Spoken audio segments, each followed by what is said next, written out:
Yeah, she's calling back. We're going to try to give her a call again, and then she just added another phone number to the 13-year-old grandson who's possibly with the daughter. Step out with this. 2412. Veteran Crisis Hotline's calling in, so they have a female veteran off her medication. She's at work to Safe Haven. Attacking 12, take a check that one out. 6 Rumble, 2 point start, take your shots.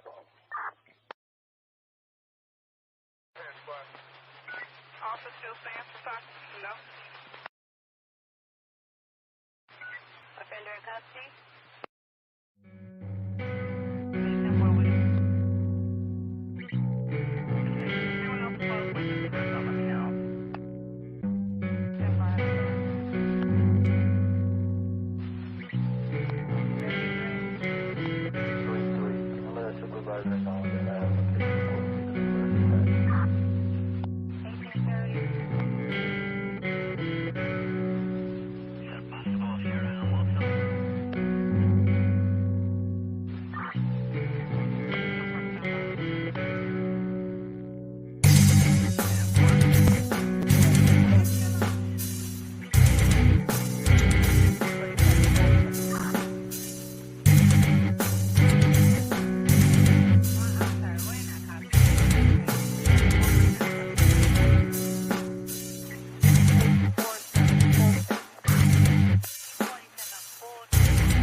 Good evening.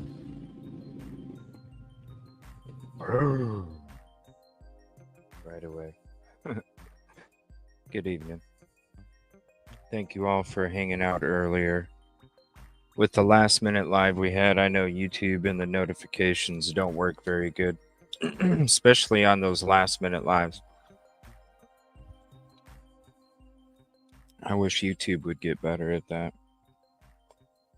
But it was just a quick live down at the police station, talking to some of the victims outside after the bond hearing. Nobody could see him. He was on a little TV screen. We'll show you the pictures. I want to say thank you to the people there that sent the information as well. I appreciate it. So we're going to show you that. Also, with the audio, when it was outside and we were talking to a bunch of people, it sounded okay if you had some earbuds in, but I also took a separate recording. I uploaded it before the show, and we're gonna check that out too. They said a lot of interesting things, not only about what took place inside, some of the narrative, and if they really felt justice took place or not. I want to say an extra thank you to Jennifer Powell. You became a member for 2 months on the stream earlier, and I wasn't able to contribution call you out until the outro, so I wanted to make sure I contribution called you out. Thank you again for becoming a member. Also, JM1452 became a member as well. I want to say thank you very much for your contribution to the community. I wanted to say a special thank you to you two. I think there's that right there. Maybe it came at the end of the show, and so that's why it popped up here too. But I wanted to say extra thank you, and I apologize. Sometimes when when we're out there on location, not always able to see chat. Reached out to StreamYard and asked them if they could make a dark mode, so not only it saves on our battery life for our mobile devices, but also so we could have a little easier time seeing when we're outside trying to stream. Why it doesn't have a dark mode, I'll never know. They say that you can change the settings in your Chrome browser to make it dark mode, and I already have that switched, and for some reason it still don't work. So hopefully StreamYard will update that. I just wanted to say I apologize. I appreciate your patience. Trust me, I wish I had more hands and more devices. We're kind of limited. Pam number 2, thank you. Charity. JD number 4, 2 number 4s under the Mystic Moon. Patty, thank you, appreciate it. Katrina and Busby number 10, what's up? Thank you for your support out there as well. Sandlapper number 11, appreciate it. Mary Jorie, hello to you. Sorry, I saw that you did type that you're out of electricity. I want to say prayers to all those affected by the hurricane. I was watching some of JLR's coverage last night after the show. Shout out JLR, Magnolia. Please be safe out there. I was watching some of their coverage, and yikes, right? prayers. I think they said over 1 million people are without power right now. Captain Ganji, what's up? Thank you for hopping in. 14. Yeah, no electricity prayers. Michael Edge, number 15. Mugshot Monday. Yeah, we'll be showing that too. Mugshot Monday. I was surprised. The dude spent over 8 hours in a jail cell, yo. I was surprised. I figured it was going to be one of those things where he turns himself in and then he's able to just, go ahead and walk out. Didn't realize he would have to sit in jail for over 8 hours. Plus, I'm pretty shocked by the actual cost of the fine too. So if you didn't see that before, it's crazy. 1,047 for each. A little over $5,000. But he's got another court date August 14th. So if he does, he's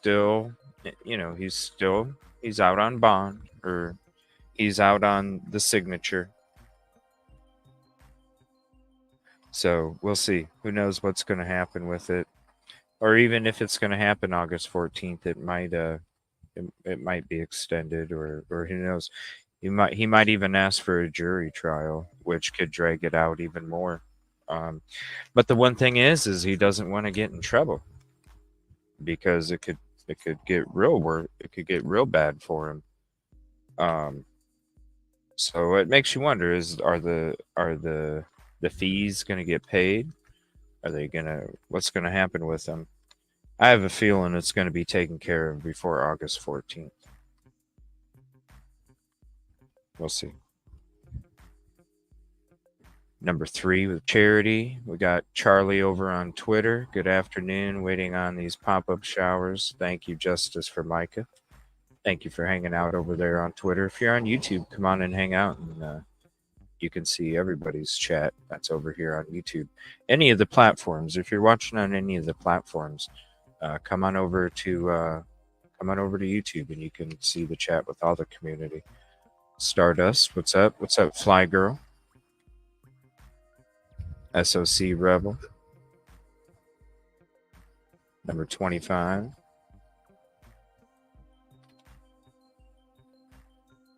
Thank you, Fly Girl. Appreciate that.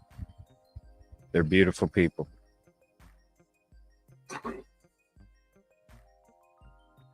What's up, Johanna?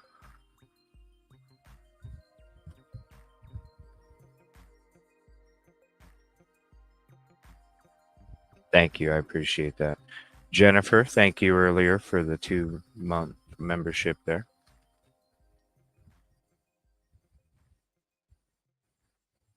JD. Exactly. Hope you are too, Katrina. What's up, Detective? Me? Oh, I'm exhausted. I'm still it's just nothing but busy and exhaustion today. What's up, Tracy Yoli? You replayed it?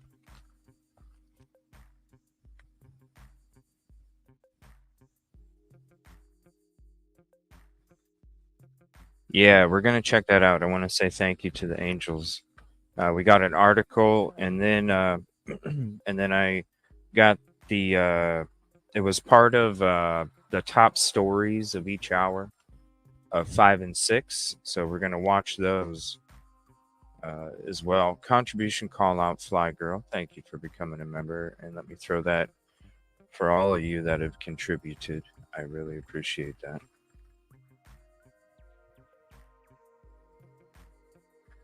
For the vote.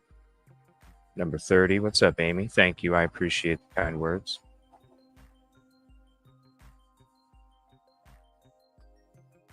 Number 2 with Pam. What's up, Just Robin? Yeah, isn't that crazy? I was like, man, be safe, you know? I was trying to tell him, because I have Radar Omega. So I think this is what we hit for it to pop up.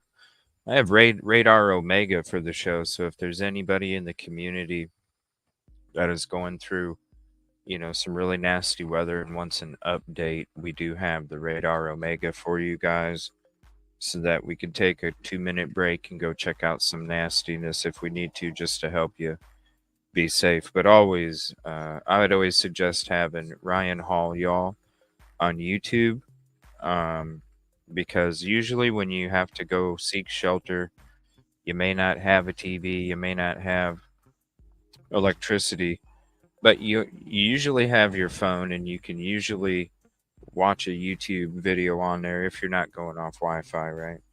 So it's Ryan Hall, y'all. It's a great way to stay updated with the current weather.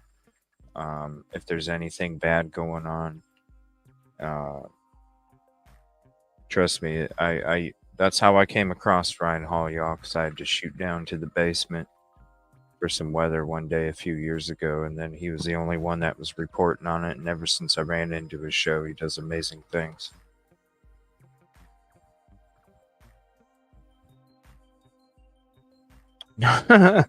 Number 51.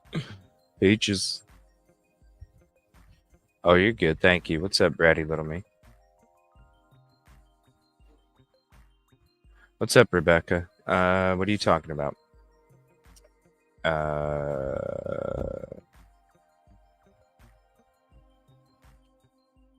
The sprinkler boy? Thank you. I appreciate it. Yeah, it's been nothing but busy as soon as I woke up this morning. And then I didn't realize that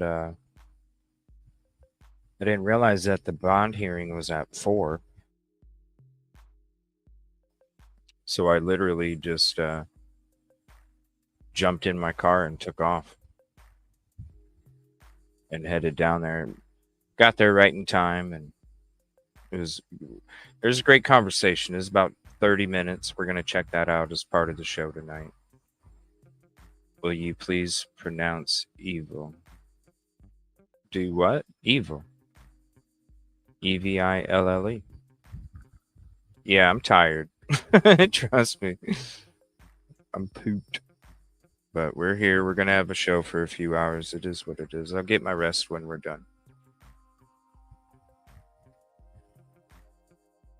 Sweet tea and sunflowers. Thank you.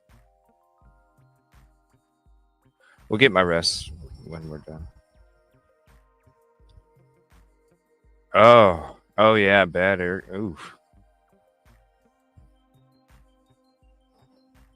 Well, kinda. He kinda did, kinda not. He turned himself in, so I don't know. Would you consider that arrested?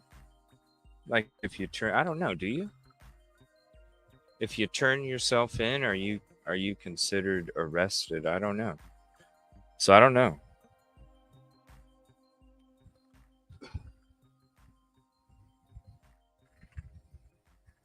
All right, so we're gonna get into. Ooh, hold on 1 second. We need to share these real quick. Throw these up there. Get those QR codes going. Just like we do in the intro of every show. We'll display these QR codes, so if you do miss them, you can always go to the intro of each of these Micah shows and take screenshots, scan them, share them with your friends, especially the screenshots. You can share them.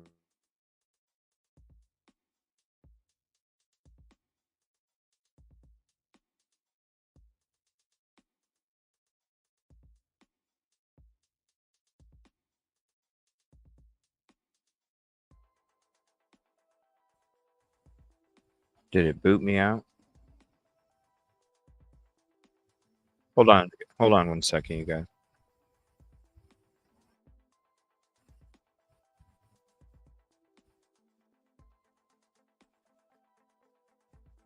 It might boot me out for a second.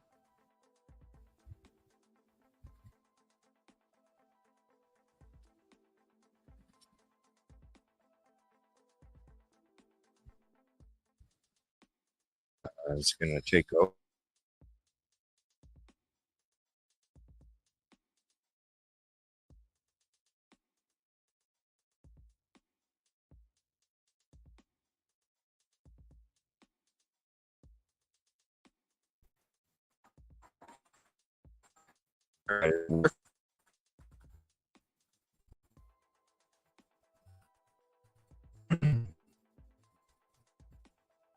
Yeah,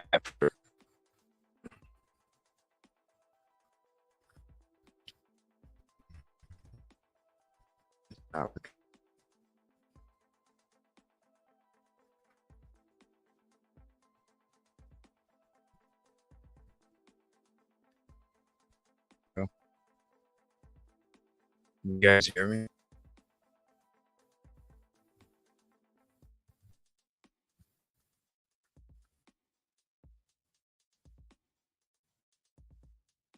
Hello?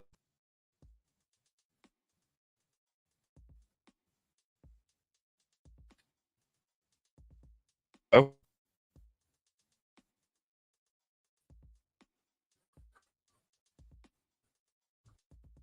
you better now?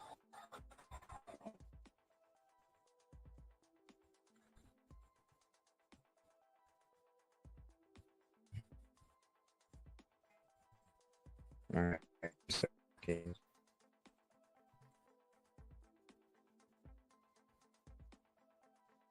Here we go.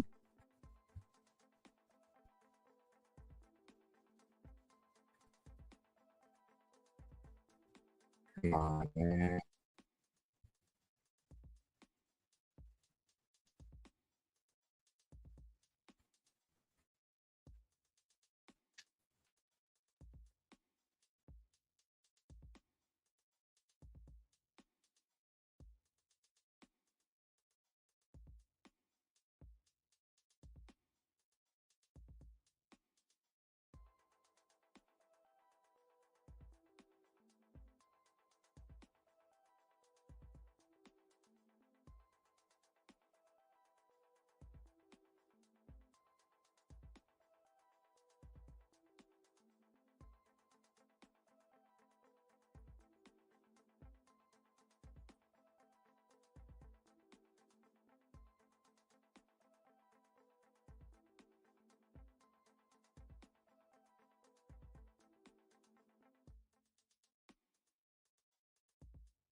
something's all right. We good?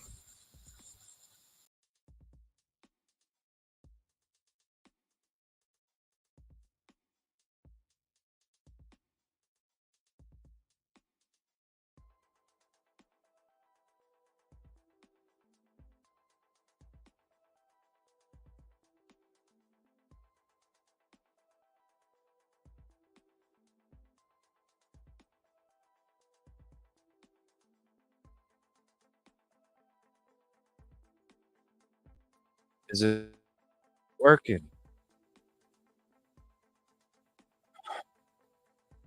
Apologize. This is the road now. Hanging with Heather. Sorry if I missed some of your chat. Let's see if it through it real quick while we share these. All right. So we got this one. Here's the next one.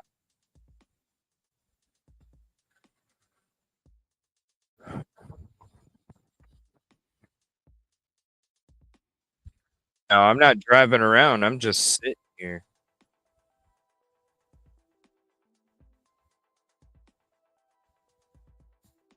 This is Main Road and Market Comp.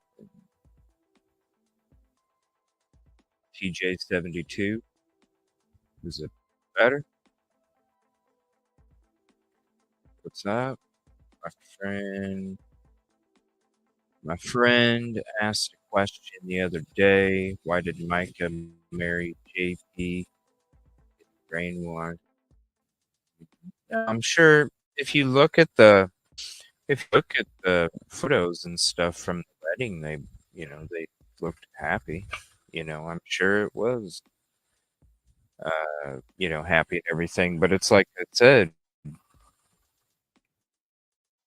to the family a few weeks ago, and I asked the issues marriage. They said no, she never exhibited any mental health struggle. She was so busy running programs and doing all things for the church. They said that she wound up a lot. She was always on the go.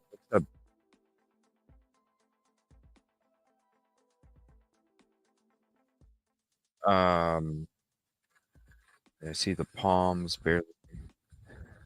Sorry. Uh, that she was busy doing a lot of things for the church, running programs, coming up with new ideas, uh, all of those things. And they said no, she never exhibited any mental health struggles until after she was married. And so, what's up, Kathy D? And so, uh, that's what always, when it came to the medical stuff, and you know, it wasn't. I know it maybe is a surprise to some other people, right? But it was never a surprise to us because weeks ago, we're talking about the influence of the medical facility a few weeks ago. We're talking about the people that are connected to the medical facilities, how they treat people with issues and all sorts of stuff. I mean, we were weeks ago. So that's why when it came to, like the pill bottles and stuff that you saw, and it hasn't been a shock to us because we've already discussed those things of the medical facility. You look at the background of the influence. Hell, you look at the background of how Mike was put there in the first place. Okay? It's not too hard to figure out that there's a whole bunch of.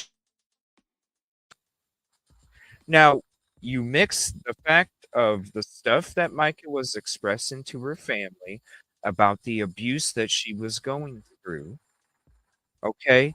That is going to create some mental health struggles already. Already. But then you talk about the influence and the people connected and why there's this exorbitant amount of medicine. Hello, it's what we talked about a few weeks ago. It's not a surprise. Some of those probably she didn't even need, but was persuaded, you know? And when the family says that she quit taking her medication months before and lost weight and was looking healthier, think about it. She done quit taking the medicine months before she started to look at the pictures, the recent pictures. You can see she's getting more flow in her eyes, even more. You know, the all that stuff, the brightness and the glow, you know. So a lot of that, the medicine and stuff is um, it's it's not it's not a shock. At the same time, there's probably stuff that was prescribed.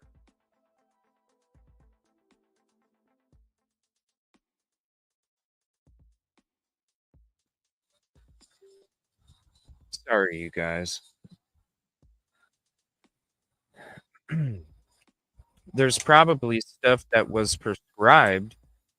I bet you she didn't even take. Let's be honest. I bet you there was stuff she was prescribed that she didn't even take.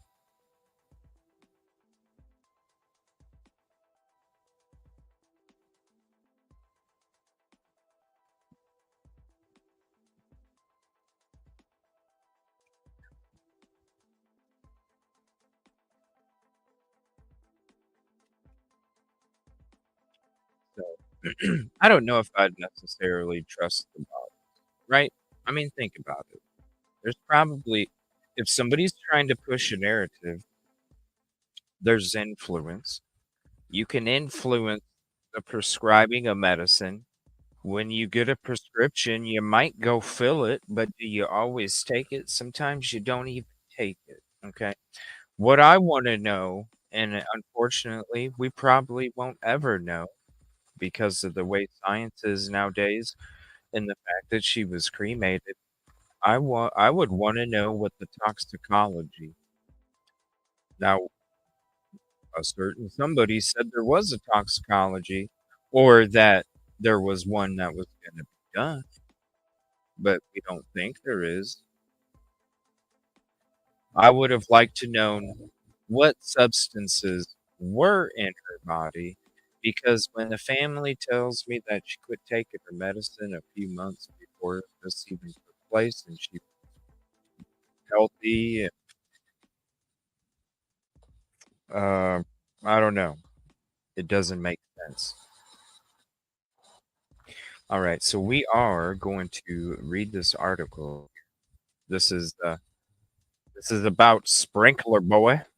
Court date set for man seen spraying solid rock protesters.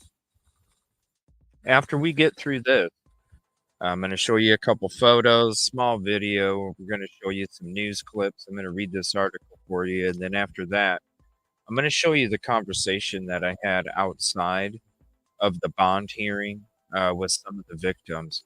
If you weren't in the live earlier and if you weren't able to hear the audio very well, I do have a different recording from my phone and you'll definitely be able to hear the audio. I always take a backup to it just in case there is any issues with the microphone. Thank you all for hanging out tonight. I appreciate it. Please hit the like if you haven't yet, and give me a few moments while I read this article, and then we'll get to your chat here in a second. So, court date set for man seen spraying solid rock protesters. Myrtle Beach, South Carolina, WBTW.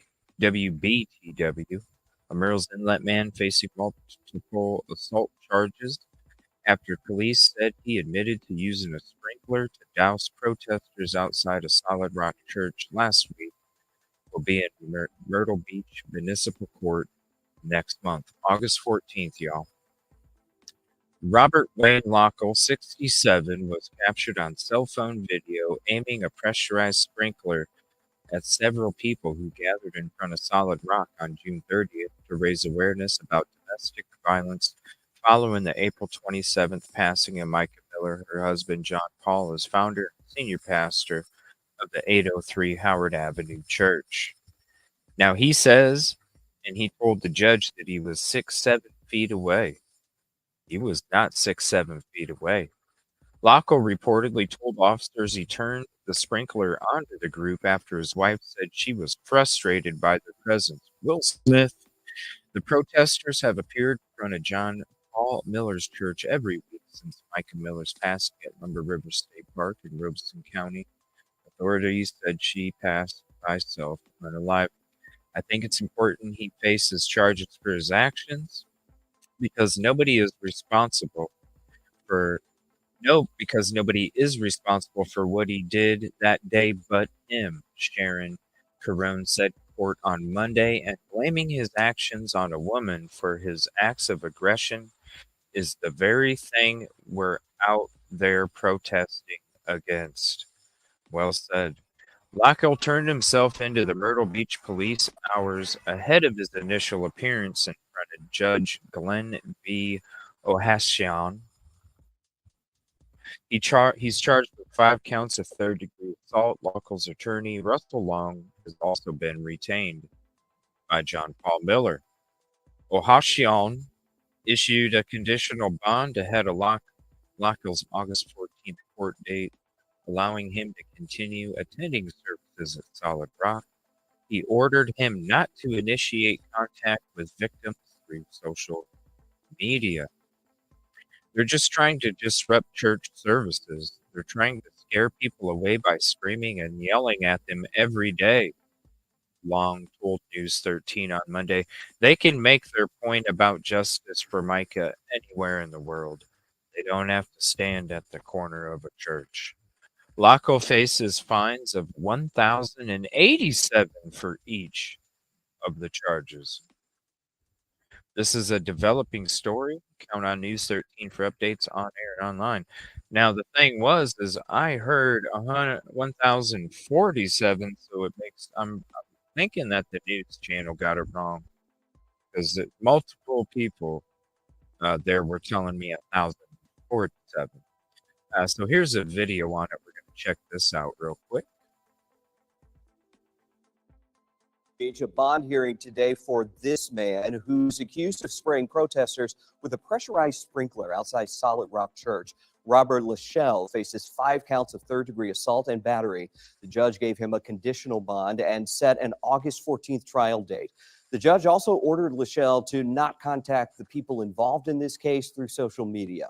If convicted, the 67-year-old could face almost $5,500 in fines. News 13's Jackie Labrizzi joins us live in Myrtle Beach. And Jackie, you went to today's bond hearing, spoke to a protester who said they saw what happened. Yes, I did, Edward. Just over an hour ago, the city judge says he does not find the defendant brings danger to the community and is still allowing him to go to church at Solid Rock, but not allowing him contact with any of the 5 victims. Let me remind you, this incident comes almost 2 weeks later. And today I spoke with a protester who explained the events leading up to the spraying. Some of us will be over here. One of us, somebody stands over here in a silent protest. We all do different things. But we basically just stay on the sidewalk and we just chant justice for Micah. Myrtle Beach resident Melissa Pfeiffer says she's never attended Solid Rock at Market Common Church, but says it's her goal to draw attention to domestic abuse in Micah's law. Pfeiffer says every Sunday she, along with 30 to 45 other protesters, gather in front of the church. We just hold signs and we chant and we call for justice for Micah. We call for the church to be shut down. They ordain registered sex offenders. Pfeiffer says they're careful not to go on church property or act aggressively towards anybody, but she says the past 2 Sundays have been different. She says on June 30th, church founder and senior pastor John Paul Miller went up to the protest organizer and asked her to come inside the church to speak privately. She said no. After that, he went to walk into the church and then turned around and went and talked to the cop, and then he turned the sprinklers on that they had positioned to spray us. They said they were watering their lawn, but it was positioned all the way up where it would spray us. And you can see where they were at before he picked it up, because I took photos. You can literally just go to the community section and see the photos I posted. That was right away when we first showed up, and I'm like, yeah, something's going to happen. Come on now. My God's blood is on your hands. The events continued. Pfeiffer says after the service, churchgoer Robert Lachelle came outside, walked up to the group, ripped the sprinkler out of the ground, and sprayed 6 protesters in the face. That video is on your screen now. Pfeiffer says she spoke to the officer present on July 7th, who she says misspoke. Wait till you hear the conversation that I had after this, you guys. We're gonna go through it. About Lachelle's age. He's an 81-year-old man with health problems, and they did not want an 81-year-old man with health problems in their jail overnight, because if something happens medically wise, they would have to take an officer off the street and go sit with him in the hospital. Lachelle's attorney, Russell Long, is also one of the attorneys representing John Paul Miller. And Pfeiffer says since the incident, barricades were put up for their protection, but says it feels as if they're the ones being treated as the aggressors. Live in Myrtle Beach, Jackie Labrizzi, News 13. I mean, come on. We broke peaches yesterday. I'm part of it. We're not, I want to talk about the,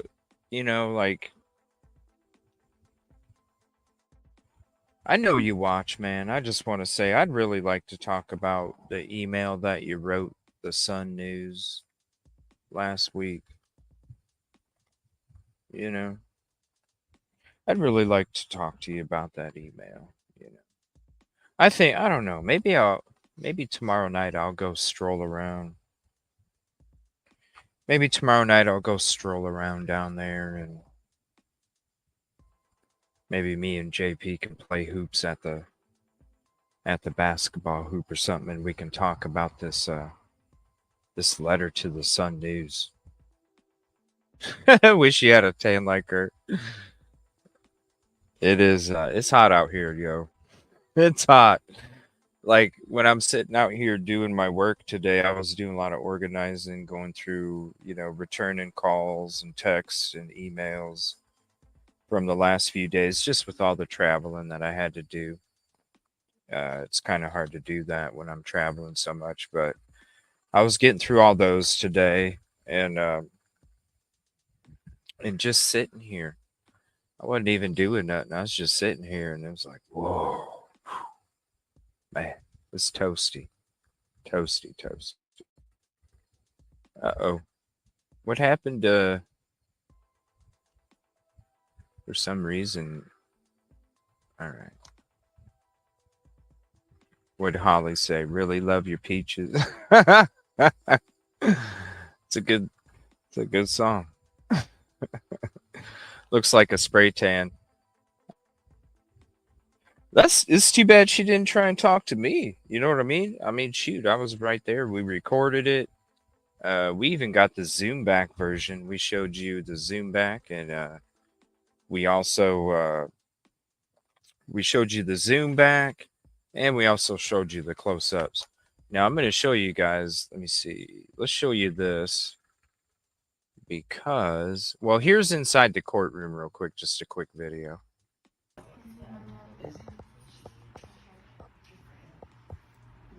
So that's how he attended. You can see on that little screen right there, you couldn't even really see him. Okay, so I'm going to show you the photos real quick. Let's see. Hold on, I actually got a... All right, so let's see. Let's do this.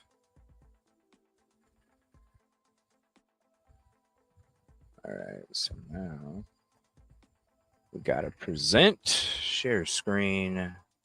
All right, we're gonna do that. So here's where he was at. He was sitting down. So in the courtroom, you can see here's another picture inside the courtroom. Wait till you hear the story. So this is where they were sitting, and that's basically their view. You couldn't even really see him. So even when you're looking at this picture, you can't even really see him. I don't know.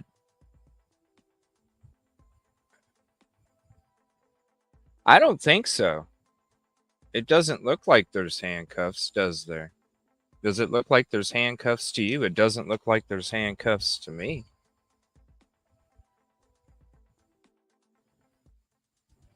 That's right. Oh, we broke Peaches. He knows. I seen that basketball hoop in the parking lot. I seen the basketball hoop in the parking lot, and I'm like, I want to shoot some hoops. You know, go out there about 9 o'clock at night. You know what I mean? When it's nice, cool summer night. You know, screw the heat, screw the sun. You know, we'll wait until it gets dark. You got the, like right about now, actually. You know, you got the beautiful summer night, the cool breeze. You know, you got the darkness. You know, you got the It remind me of like my teenage years when I'd be out practicing.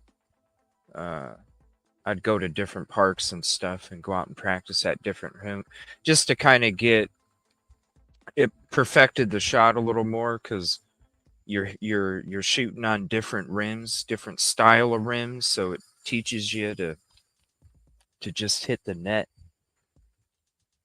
You know, so I'd go to different parks, you know, just to shoot and practice, and always did it on summer nights like tonight. It was always beautiful. Reminds me of back in the day. No, I don't fish. I don't fish. I don't eat fish. I don't even want to smell fish. You can see the cuffs when he stands up. Okay. I'm just looking at his arm. Maybe he was. Walk on the bench. I don't know. What's up, Mary? All right. So now, let's see here. Let's get to. We're going to. That video. Hold on 1 second. Is this one right here, I think.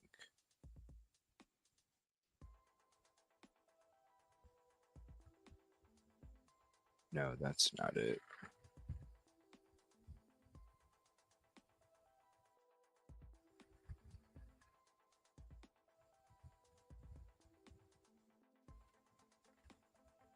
It's on the 30th, wasn't it?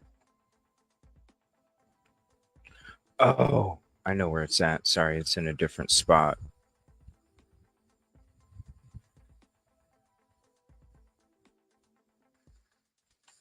I got so much stuff.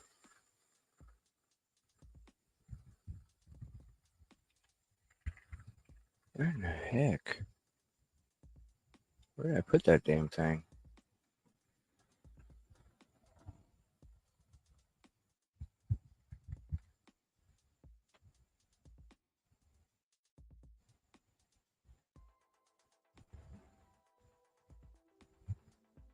Did I put it in this one?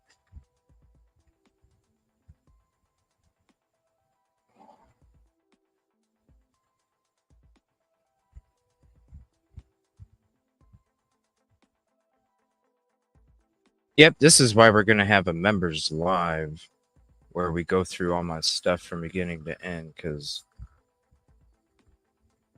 you're going to see everything. Where in the hell? Ah, this has got to be it. Yeah. All right. It's, let's see, video. All right, so here's the video of when he came out there. Here it is, right here. No people, no church. No people, no church. No people, no church. No people, no church. No people, no church. No people, no church. No people, no church. Just little babies. No people, no church. See, he was not 6-7 feet away. That's assault. That's assault. That's assault. This is he's splitting us. This mother. Now he. No people, no church. No people, no church. No people, no church. No people, no church. No people, no church. No people, no church. No people, no church. No people, no church. No people, no church. No people, no church. No people, no church. No people, no church. No people, no church. No people, no church. Hey, let him handle it. No people, no church. No people, no church. No people, no church. No people, no church. No people, no church. No people, no church. No people, no church. Yeah, he went after. Is it gonna display it? There we go. Yeah, he went after Jay first, and then sprayed everybody else. Sprayed their devices, sprayed their faces. When he went up, he said to the judge, "Oh, it's just a little water." Wait till you hear. All right, we're gonna check this out. This was the conversation that I had earlier with some of the victims. Okay. Now, if you couldn't hear the audio very good on the live, I do apologize. I could hear it. I had earbuds in. But we're going to play the video. I took an alternate video just to make sure that if there was any audio issues, that we could still hear exactly what the conversation was saying. And it's very interesting what was being said. Now, this was a conversation that took place for a half an hour. So I am going to mute it so you guys can have the clarity. I will mute it, but I am going to commentate during it too, because there's some crazy shit. Just listen. The one airing at 5 o'clock. At 5 o'clock, Yep. WTW. She was awesome. Oh, okay. So she must be in that vehicle up there because they were talking. Oh yeah, she's amazing. And out of respect for all the victims, I just had the camera towards the bottom. So, what happened? So he has an attorney. It's Russell Long. Russell Long. Yeah, the guy that can't spell desist. I heard that name before. Yeah, that's JP's attorney. Okay. Yeah. Okay. Yeah. So, and I have pictures of him. You want me to send them to you? Sure.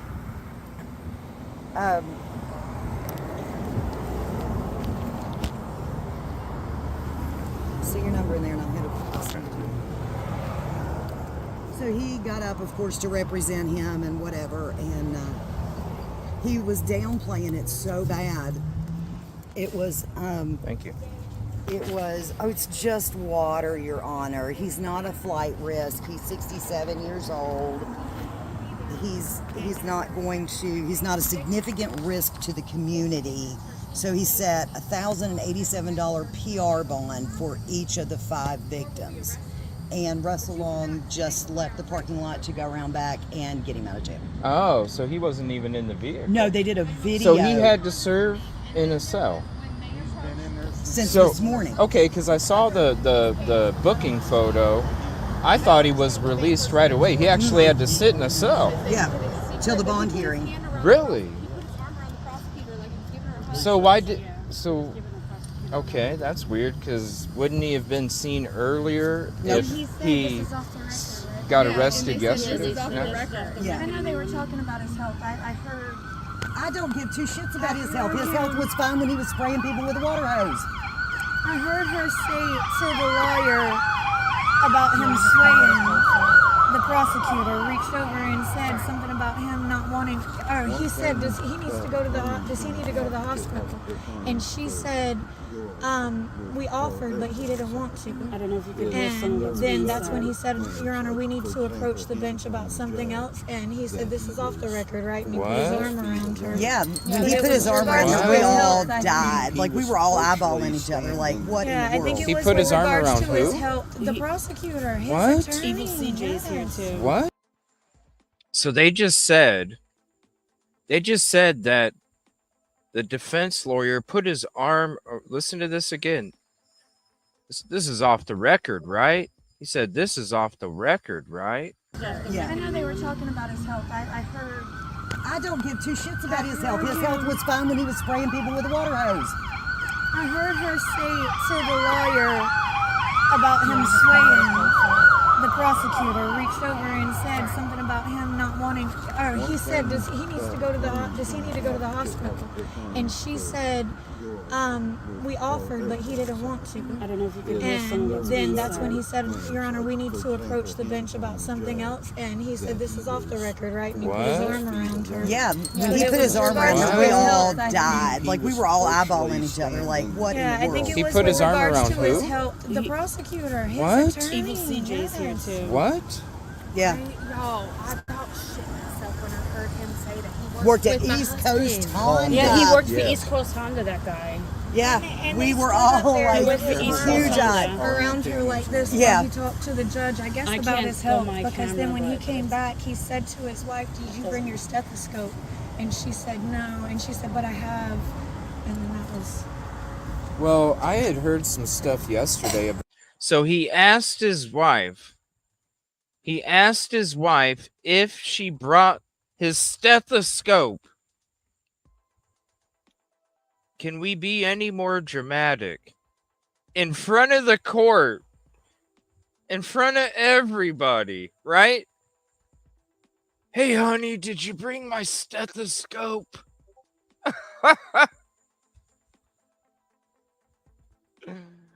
Oh, gosh. The defense lawyer put his arm around the prosecution. The lawyer for the prosecution put his arm around her. Is this off the record?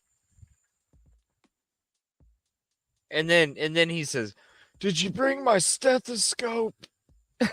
Oh my gosh. Huge eyes. around her like this Yeah. while he talked to the judge, I guess, I about can't his pull health. my Because then when camera, he but- came back, he said to his wife, did you bring your stethoscope? And she said no. And she said, but I have. And then that was... Well, I had heard Did some you bring my stuff yesterday stethoscope? about how he was getting donations because JP was saying he was mentally unfit. To obtain insurance. Right. They also, right. the lawyer also So- tried to make them put our address on the restraining order. Yeah. Yeah. The and they- victims advocacy person said, absolutely not. We don't give out addresses to victims. We don't do that. It's Right. never on a restraining order. He was trying to get that on there. And earlier in the week, I saw another member of that church named Gary Yes, the asking for security. victims' information. Can we get their names? It's only fair. And he posted that he works in security and his wife is a teacher at the Just the in May, academy. they posted that. I was more concerned. I'm gonna play that again. Who? What? What part? Who? What security?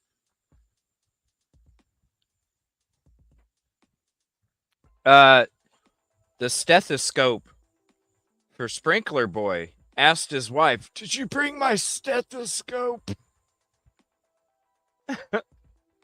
Sprinkler Boy, "Did you bring my stethoscope?" Let's get real. But what security wanted their addresses? Whose security? Asking for Security. victims' information. Can we get their names? It's only fair. And he posted that he works in security and his wife is a teacher at the Just in May, academy. they posted. All right, hold on. I need to rewind it some more here. Hold on. About shit myself when I heard him say that he Worked at with my East husband. Did you get my Honda. Yeah, he worked for stethoscope? East Coast Honda, that guy. Yeah, And we they were stood up all there like with the East huge Coast eyes. Honda. around her like this Yeah. while he talked to the judge, I guess, I about can't his pull health. my Because then camera, when he but- came back, he said to his wife, did you bring your stethoscope? And Did she you said bring no. the And she said, but I stethoscope? have. And then that was... Well, I had heard some stuff yesterday about how he was getting donations because JP was saying he was mentally unfit to obtain insurance. They also, right. the lawyer also So- tried to make them put our address on the restraining order. Yeah. The and victims advocacy person said absolutely not. We don't give out addresses to victims. We don't do that. It's Right. never on a restraining order. He was trying to get that on there. And earlier in the week, I saw another member of that church named Gary. Yes, the asking for security. victims and Oh, that guy. The guy that wasn't there last weekend, right? The guy that wasn't there last weekend. Why would he want the addresses? Why would he want the addresses? That's interesting. And the lawyer was trying to get it. The lawyer was trying to get their address. The victim's advocate was like, nah, I don't think so. information. Can we get their names? It's only fair. And he posted that he works in security and his wife is a teacher at the Just in May, academy. they posted that. I was more concerned with them trying to take away the protesters' constitutional right to protest by asking the victims to only come Monday through Saturday and not be there between 9:30 and 11:30 on Sunday. Yeah, and him saying that was only fair because he... Between 9:30 and 11:30. They're trying to get the protest from being done from 9:30 to 11:30 when service is going on, and wait until you hear what I ask later. I'm telling you, this whole conversation was a great conversation. He has a right to go to church, and then I spoke out in court and said I don't care if he goes to church, and they said no, shh, you're not supposed to talk. So I hushed. The judge kept saying I need a way to write this so then what terms do y'all suggest I put this in so that it works for both people? He didn't know how to word it. And so they came up with a way. Just a but what no-contact order. The attorney wanted was for us to be prohibited from Protesting. coming. Really? And the attorney lied and said that we called them murderers. When did we ever call anybody murderers? They're calling everybody murderers, Your Honor. Did you bring my stethoscope? He said they don't want to be called murderers and hear When all they're this. trying to We're go to trying to church. They infringe can on their watch right any to of my protest. streams. There's proof right there We that have said nobody that. has crossed the line. Nobody's spoke out. Any of my streams of the protest, this is why I will continue to repeat it anytime there's another narrative being pushed. I'm saving that one. Stethoscope. Anytime a different narrative is being pushed, anybody, even when it comes to other cases we've covered and people want to bring negativity, all you got to do is check the tape. Check the tape. The tape don't lie. Nope. Bound. It's all been respectful. It was painted like we were the aggressors. Really? Yeah, 100%. The prosecutor said, Your Honor, with all due respect, they're the victims, and it shouldn't be that this is to protect them and shouldn't be put in a way that would prohibit them from their peaceful protest. And he was like, the church comes right up to the sidewalk, though. No, it doesn't. Anybody with information or with videos from the day of the assault, I need the videos to be sent to me so that I can submit them for evidence. I'll send you mine because I have. He lied and said.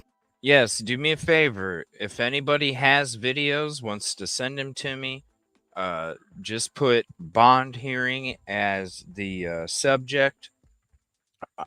Or you can email them to me. I know I've got some already I'm going to send. And then I have a zoomed back version of it from my stream to show another angle of it. So there's like 3 different angles out there of how this thing took place. Said I that have he the was zoom 6 back or 7 version. feet away from us. Yeah, No. he said he was 6 or 7 feet away and it was No, only there's. water. I've seen other people that have close up. I have a zoom back version that shows. I have this. Jackie's You know, got a so great one. I'll send it. I'll make a clip out of It was it. with a hose, not and to send it to minimize you. it, Your Honor, but you just did because it wasn't a hose. If a hose would work, they'd laid the hose out there and Right. water Right. grass. And Lawyer said JP that. turned it on. JP turned the sprinklers on, and this Lochelle guy is the one that actually came out.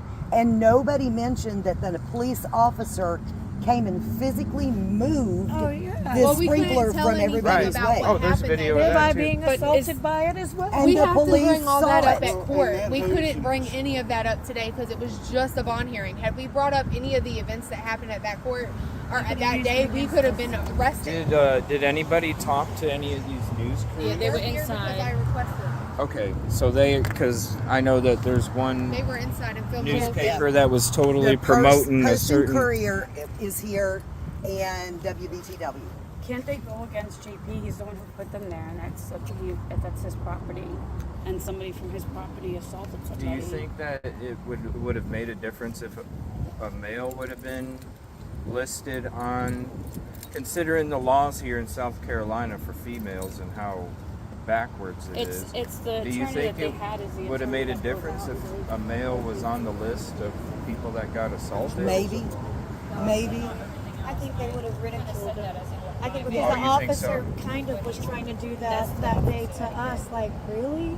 And then you could see when he's over there talking to There them, was a girl that and had the eye wife was surgery, like, like, it a week is, before right? this happened, So and she he got- Oh, so sided when with- the assault could took always send place Yeah. and you were, and that's video. when the officer came up there, Yeah, he was what's his actually name? like, the really? canine officer. When I Like, talked really? to the officer This yesterday, is what you want to do?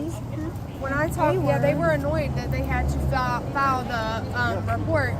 When I spoke to the officer, So the victims are saying, so like when we're showing the video and you can see my version and it's zoomed back and you can see one of the protesters get the attention, that cop that you saw pick up the sprinkler and go walk with Sprinkler Boy, that was the same cop that one of the protesters in my video, you saw her go off to the left out of screen, grab the officer, they walk up there. Now, they're saying that when they had to repeatedly ask about pressing charges. Check this out. Listen to this. This is a crazy story. List of people that got assaulted? Maybe. I think they would have ridiculed it. I think Oh, because the you think officer so? kind of was trying to do that day to us, like, really? And then you could see when he's over there talking to There them, was a girl that and had the eye wife was surgery, like, like, it a week is, before right? this happened, So and she he got- Oh, sided so when with- the assault could took always send place Yeah. and you were, the and that's video. when the officer came up there, Yeah, he was what's his actually name? like, the really? canine officer. when I Like, talked really? to the officer This is what you yesterday, want to do? when I talked, yeah, they were annoyed that they had to file the report. When I spoke to the officer yesterday, the video's out there. Robbie Harvey's already posted it, and when he said that the reason they weren't arrested that he wasn't arrested like yesterday is because he was an 81-year-old man with health problems. Right. So then I He's went, not 81. I came up here and I talked to him again because I was trying to make a complaint on him, and the officer they sent out to take my complaint about the way I was treated was the officer who treated me that way. And so then I told him, I said, he's like, I thought I explained this to you at the church. I said, well, not really, and you were actually kind of rude. And he's like, well, I was rude. The way I handled it because you were combative. You didn't want to hear what I had to say. And I was like, no, but okay. And I asked him flat out, I said, had I been, as a protester, had I been the one who did this to him, would I have been arrested the same day? And they said, well, it depends on whether or not the victim stayed and the perpetrator stayed and all of those things. I said, well, I guess that's another problem that I have, seeing as that man was allowed to leave before the officer even asked us if we wanted. The officer never asked us if we wanted to pursue anything. We had to draw them out and ask them to pursue it anyway. So you guys sent him off. Like there was but had I been the aggressor and the officer saw that would have been a reason for them to revoke our permit. And they would have arrested me right away. Wow. There wouldn't have been no let her leave and file a warrant for her arrest because I then probably 8 would have been days tackled later. right then and there. And then let him go 8 days later. He went there 8 days with a warrant out for his arrest. And then he went 8 days, and we had to ask the officer, or Melissa had to ask the officer for him to be arrested, and then he was able to turn himself in today. I mean, if he was able enough to go and pick up that sprinkler and spray people in the face, he's well enough to spend the night in jail. Isn't I part didn't of see being him rocking when he was spraying us, rocking back and forth when he was spraying us with the sprinkler, but he was sure rocking back and forth. That in the email to But Chief anything- Rock, Yeah. that if we were, would we be given the same grace? Yeah. If I went out and assaulted someone, can I just say, oh, you know what, sorry, you didn't ask my health conditions, and I have anxiety, so can I just turn myself in at a more convenient time? Right. Does that work We for didn't you? get to see him today. He was in a little room, and they just showed him on a camera. Oh, really? So And like he didn't a even Zoom? see. Yeah. He just stood there. Yeah, he's out back, because that's where Russell Long went. He pulled out of here and went out back. in the police parking lot there.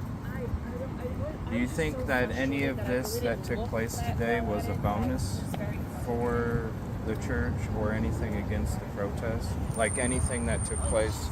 Now listen to this. Listen to the answer to this question, okay? Listen to this part of the conversation.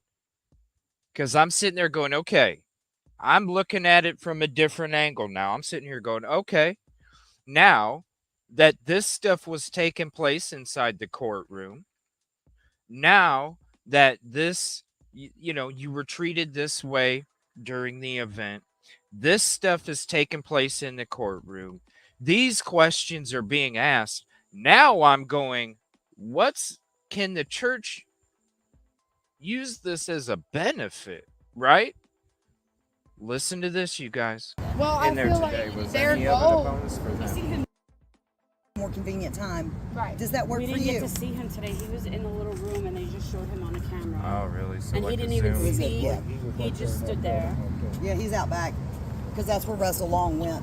He pulled out of here and went out back. in the police parking lot there. Do you think that any of this that took place today was a bonus for the church or anything against the Listen to protest? this. Like anything that took place Well, I in there feel today, like was their any of it a goal. bonus for them? Well, their goal was to take our rights away. They wanted to Absolutely. prevent less people from being able to protest. They asked us, or if they were going to request a restraining order, the victim advocacy did. They were requesting that we no longer protest. We had an option to be there, but he worships there.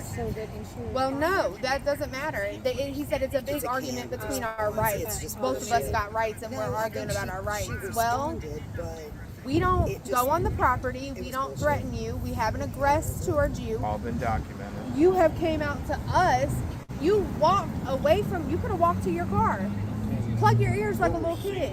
If you don't want to hear what we have to say, but that's freedom of speech, and we're allowed to do it, and we're doing it within our Absolutely, rights. and that's Well, what they according do. to people, he had a Will Smith moment where his wife got upset, and that's why he said he reacted. Not people. That's what he told the cops. Right. It's in the report. It's in the incident report. He said that he admitted to what he did and said he did it due to his wife's frustration. Yeah, Will Smith. So, do you Will think Smith. that they might try and use another incident in the future to then try and One of the further other protesters that goes there, what she was doesn't being think like the pushed advocate was there inside? before. So what I'm asking here is, I'm like, since they were trying to get the protests to be pushed away during this bond hearing, since they were trying to make sure that the protests didn't happen during a certain time, is this going to be another, this is what I'm asking, is this going to be another tool in the future to try and push that agenda some more, is what I'm asking. From this assault? Definitely. We have to be on our P's and Q's and make sure we are still doing everything right, no matter how much they try to trigger us. The victims advocacy lady looked back at me and said they're trying to get a reaction out of you. Please don't give it to them. So they were already trying to gaslight us. So the victims advocate lady told the victims they're trying to get a reaction out of you.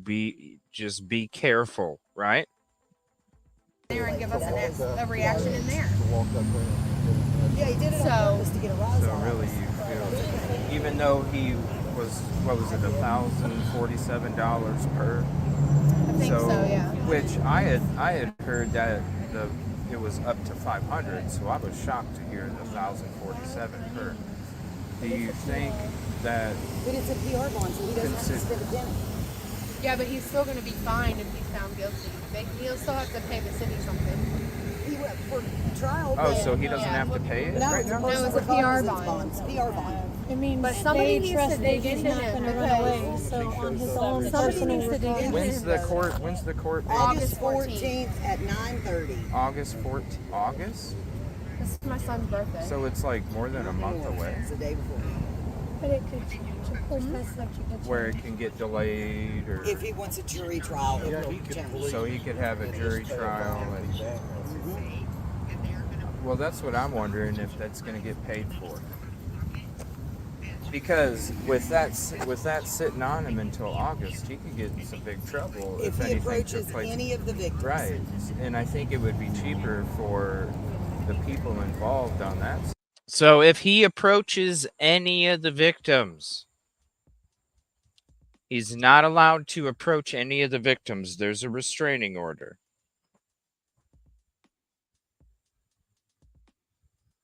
So he could have a jury trial.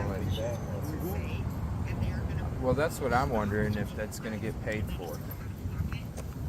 Because with that sitting on him until August, he could get in some big trouble If he anything approaches took place. any of the victims. Right, and I think it would be cheaper for the people involved on that side, don't you think, to pay the $5,000 and have him not bring? Yeah, but how long is our restraining order good for? Nobody said. There's no My date. daughter's There's no review. There's no Okay, a restraining order is different than a no contact. no contact order. And the no contact order from my daughter's ex will expire once it's gone to court, and they'll either issue a new one and she can go and apply for a restraining order. To get a restraining order, you have to have at least 2 police reports against an incident. But the So, problem is we that's when can't it get will the go. police to actively do their job. That's what when I emailed Amy Prock. That somebody tell me how you make the cops do their job. Well, and or to even they're spreading this information, which is so for me when that woman came by my house and was filming, and I didn't recognize her. I thought it was HOA related. They're petty and there. I thought it had to do with that. Then at church on Sunday, yesterday, I noticed that car pulling out. I didn't recognize it at first, but then, I'm yelling, but you see on video when I'm like, hey, as she goes by, and I turned around and said, Rob, that's the lady that was filming me in front of my house. How did she get your address? I don't know. It's not, I thought it was Lachelle's wife. It's not. It's the lady that charged the protester. It's her. Okay, so you guys remember when I was showing you the video of the lady that was charging the protester? Remember? That lady was outside filming one of the victims at her house. That same lady. Listen to this again. This is I'll drop the link for this video again. If you want to save it to a playlist, you can go back and check it out after the show. It's a very interesting conversation. We're only like halfway through. That car pulling out. I didn't recognize it at first, but then, I'm yelling, but you see on video when I'm like, hey, as she goes by, and I turned around and said, Rob, that's the lady that was filming me in front of my house. How did she get your address? I don't know. It's not, I thought it was Lachelle's wife. It's not. It's the lady that charged the protester. It's her. Okay. And so, Yesterday when I was in her. Publix with my husband, this lady was glaring me down. And I don't know if she's a church member or not, but she was absolutely glaring me down. Most old people, like if you make a little joke or something, they'll cackle with you, but not this lady. She looked at me like she wanted looks to kill.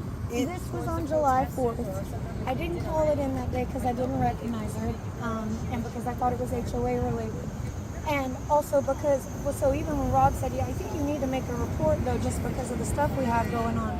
And I said, well, here's what I know from my daughter's ex. Where she's sitting right there is a public road, and as long as she's stopped legally, there's nothing they can do to her. And this is what's crazy is she said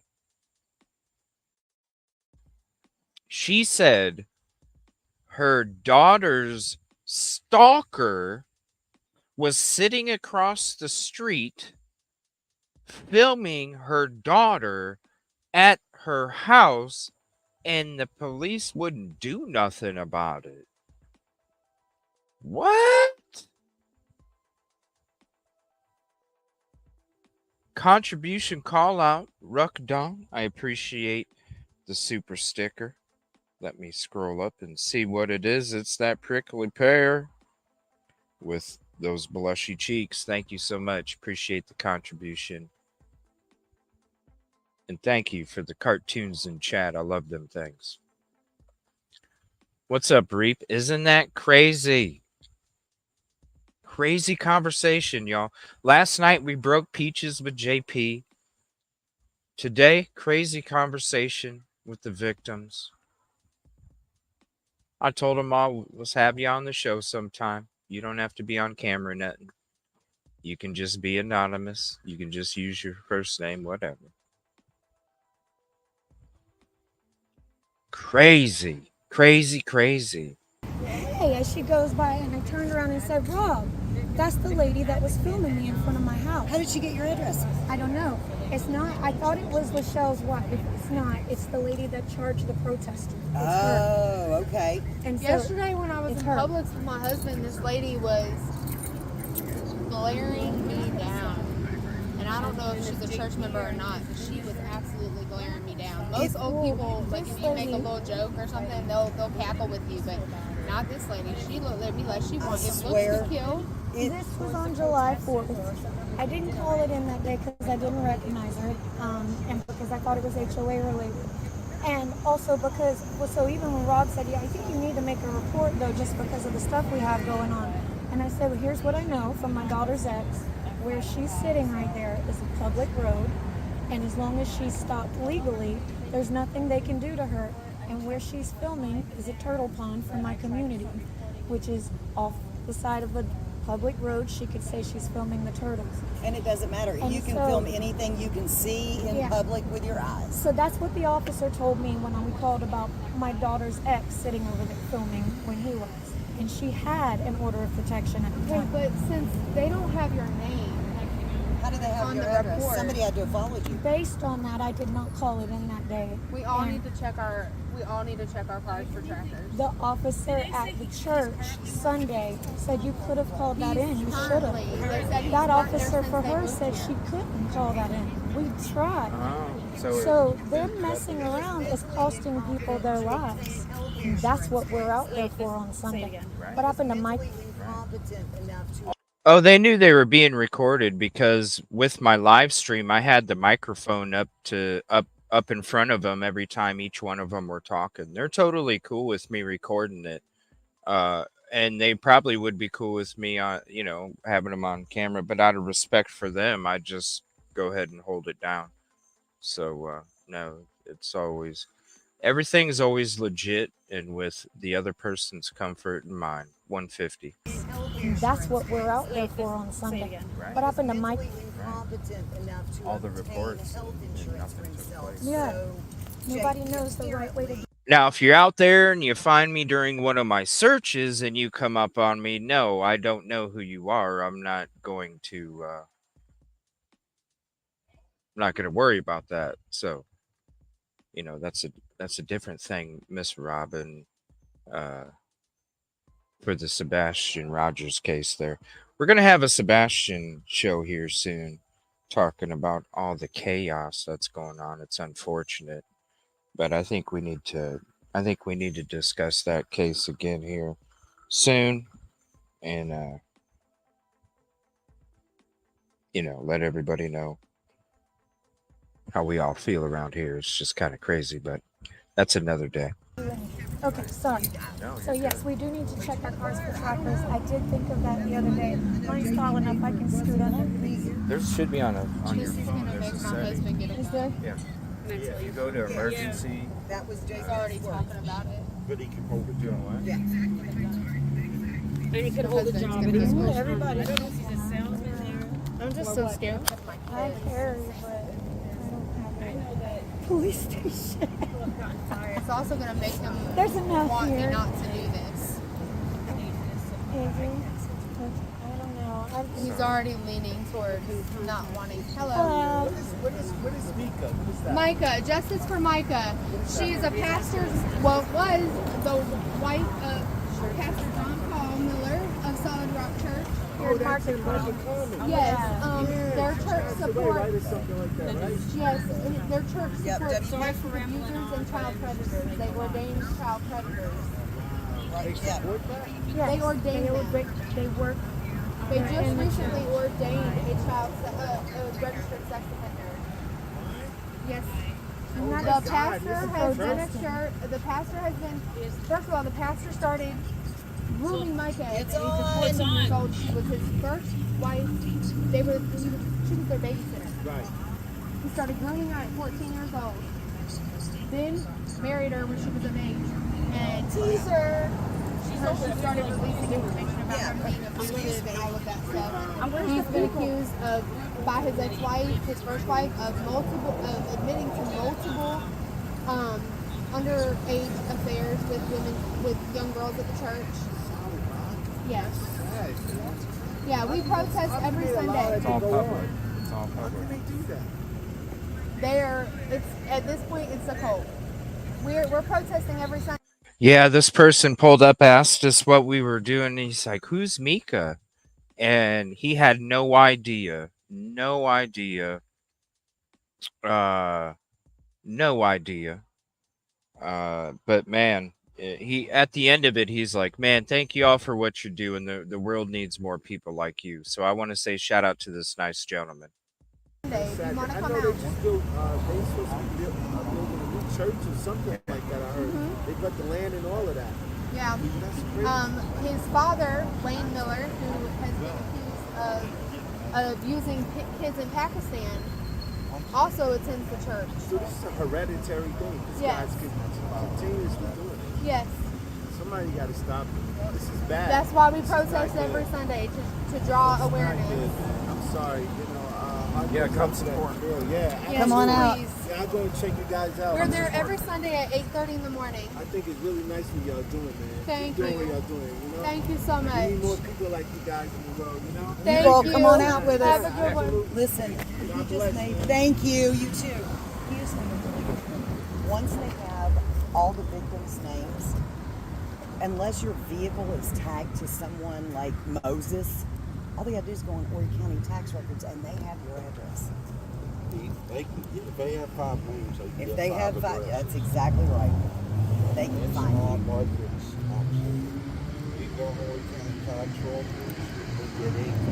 Yep. You can just do a simple Google search and see.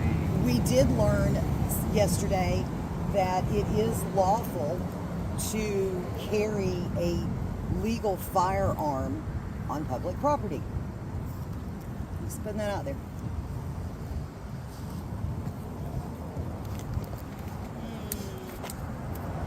After kids. Do not let them back you down. Don't you dare. If I I'm have not. to sit in your driveway, I Just will. be careful and be I'm aware. not, but I don't know how much of this I should tell my husband. Well, if he doesn't get online or watch the news, So what news station are they doing? News 13. News 13. What is that? WBTW. WBTW.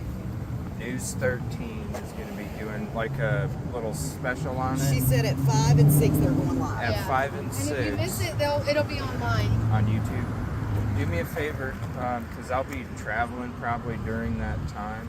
Can you send it to me if it's on YouTube? And then It'll be on their website. their website?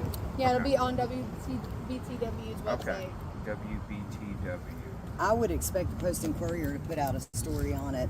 Is that who that black guy Yeah, was? no, it was the lady that sat right in front of us. Okay, I wasn't sure. And then she moved behind me and she had press on. So I said, "Who are you?" And she said, "I'm with the Post and Courier." And I was like, "Yeah." So now, not only is JP going to call WBTW's news director again and blast them out, now he's going to go after the Post and Courier because they're going to report Well, factual he made evidence. an enemy. He made an enemy cussing out that director. I That's think right. that's why they're up here right now. Good. It's because they're If anything female. happens to us with as much social media presence as we have, it's going to look extremely suspicious. So I hope that they are a little bit smarter than they have been in the past, because Really? I know, but No, I don't have any interest in protecting Solid Rock Church, unlike Micah's kind soul. I don't either. She wanted to protect that church. Until I she turned don't him in. care to protect that church. That is not a church. That is a cult building. Exactly. That is a cult gathering. I have no desire to protect that church or JP. I just saw online somebody said he was at Little Tokyo just the other day, and he approached a complete stranger and said that he was basically trending online because people think he killed his wife when she actually killed herself. And the lady said that he just started spewing all about Micah's alleged mental health issues to a complete and total stranger. He was asked to leave Angelo's. Now, the backstory to that, my understanding, allegedly, is Brittany Dilly works at Angelo's. Brittany is Trisha's daughter-in-law. Uh-huh. And that's why JP is not permitted in Angelo's. Okay. JP is not permitted in Angelo's because of Trisha's. See, this is crazy. JP's not allowed in a restaurant here. It's going to look extremely suspicious. So I hope that they are a little bit smarter than they have been in the past. What's up, Chrissy? Really? I know, but No, I don't have any interest in protecting Solid Rock Church, unlike Micah's kind soul. I don't either. She wanted to protect that church. Until I she turned don't him in. care to protect that church. That is What's up, not a Cosmo? church. That is a cult building. Exactly. That is a cult gathering. I have no desire to protect that church. All right, now listen to this. First of all, it might not be your Wi-Fi, Miss Cosmo. It might just be YouTube. So if anybody is experiencing anything weird, it's been happening even to me the last 4 nights in a row. If you're experiencing anything weird, delays, chat freezing, you think your message isn't showing up, just back out, close out, come back in, and it should refresh. I've had to do it 2 times tonight already with my own live feed. So just as a heads up, it might not be your Wi-Fi, it just might be YouTube, unfortunately. So listen to this real closely. He's not allowed in a certain restaurant because of Trisha's daughter? Or JP. I just saw online somebody said he was at Little Tokyo just the other day, and he approached a complete stranger and said that he was basically trending online because people think he killed his wife when she actually killed herself. And the lady said that he just started spewing all about Micah's alleged mental health issues to a complete and total stranger. He was asked to leave Angelo's. Now, the backstory to that, my understanding, allegedly, is Brittany Dilly works at Angelo's. Brittany is Trisha's daughter-in-law. Uh-huh. And that's why JP is not permitted in Angelo's. Okay. So the bartender didn't know him, so they went ahead and served him, and he had a salad and bread, apparently, and was asked to take his food to go. What? For what? Because of what? Because Trisha Ross's daughter-in-law works there. What does that have to do with? Because she don't trust JP, I guess. And I guess. JP might be harassing her because she don't. What is that about, right? Brittany Deely? Trisha's daughter-in-law? Doesn't trust him enough where he's not allowed to be at the restaurant where she works? What the hell? What's up, hide and seek? What the hell? Have any of you heard of that? I haven't, but I travel a lot, so I'm not always caught up on everything. I do miss some shit. I've never heard of that. Let her see her grandkids. Because why? Reaping the consequences of food to go. What? For what? Because of what? Because Trisha Ross's daughter-in-law works there. What does that have to do with? Because she don't trust JP, I guess. And I guess. JP might be harassing her because she don't let her see her grandkids. Oh, because she doesn't let Trisha see her grandkids. She doesn't let Trisha see her grandkids. She doesn't trust JP.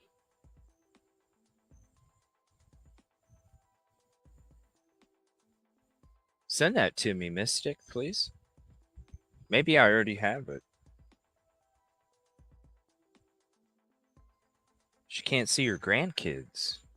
Why would she not be able to see her grandkids? Oh, wow, Luz. Wow, Pam.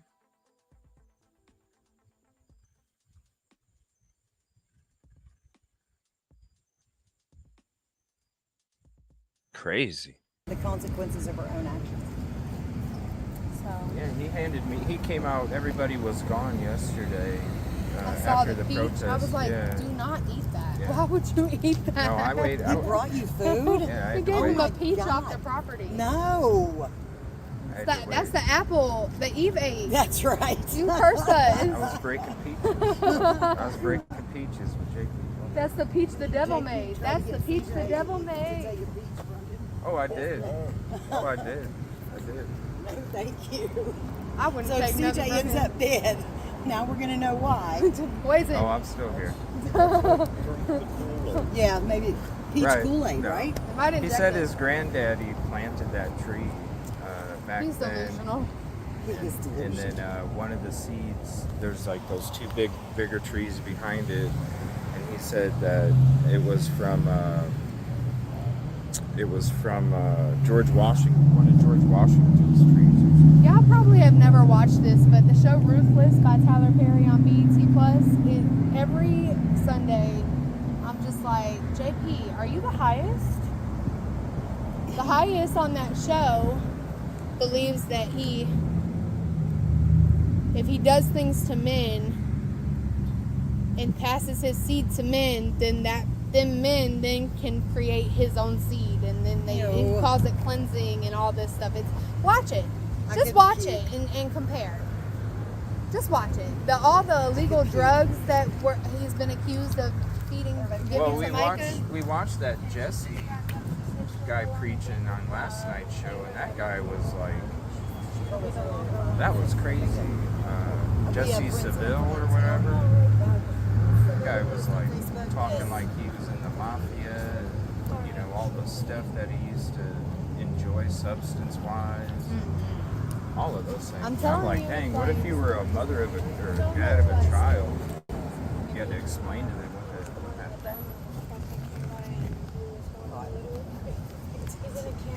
It's literally so much like what is going on, and that's about a cult. It's about a cult. It's really what it's about. Well, it makes me wonder if it's going to get paid off. His fine, so he doesn't have to sit in limbo until what was it? August 15th. August 14th. This all reminds me of. I'm from a town called Lake City, Florida, and there was a cult there called Mead's Ministries.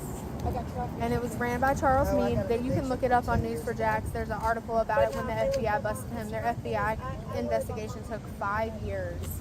They used to stockpile weapons and ammunition. There's actually a podcast about it too. I think that's why I'm saying to you guys, and I've said it from the beginning, we've known from the very beginning that the FBI has been investigating the financials. And when everybody is like, man, he needs to be in cuffs now, and that's why I'm like, come on, you guys. This stuff can take a long time, a year, 2 years. A year or 2 years this could take, you know? And like one of the victims is saying right now, where she was from, that one took 5 years. This is going to take some time, you know, because when it comes to financials, the web, the connections, I mean, hell, even our last show that we had last night where we checked out that one sermon from Shay Zanae's channel. Shout out to her. She's funny as hell. We checked out that with that sermon with the dude preaching about frickin' being in the mob and stuff. This is crazy stuff. Crazy stuff.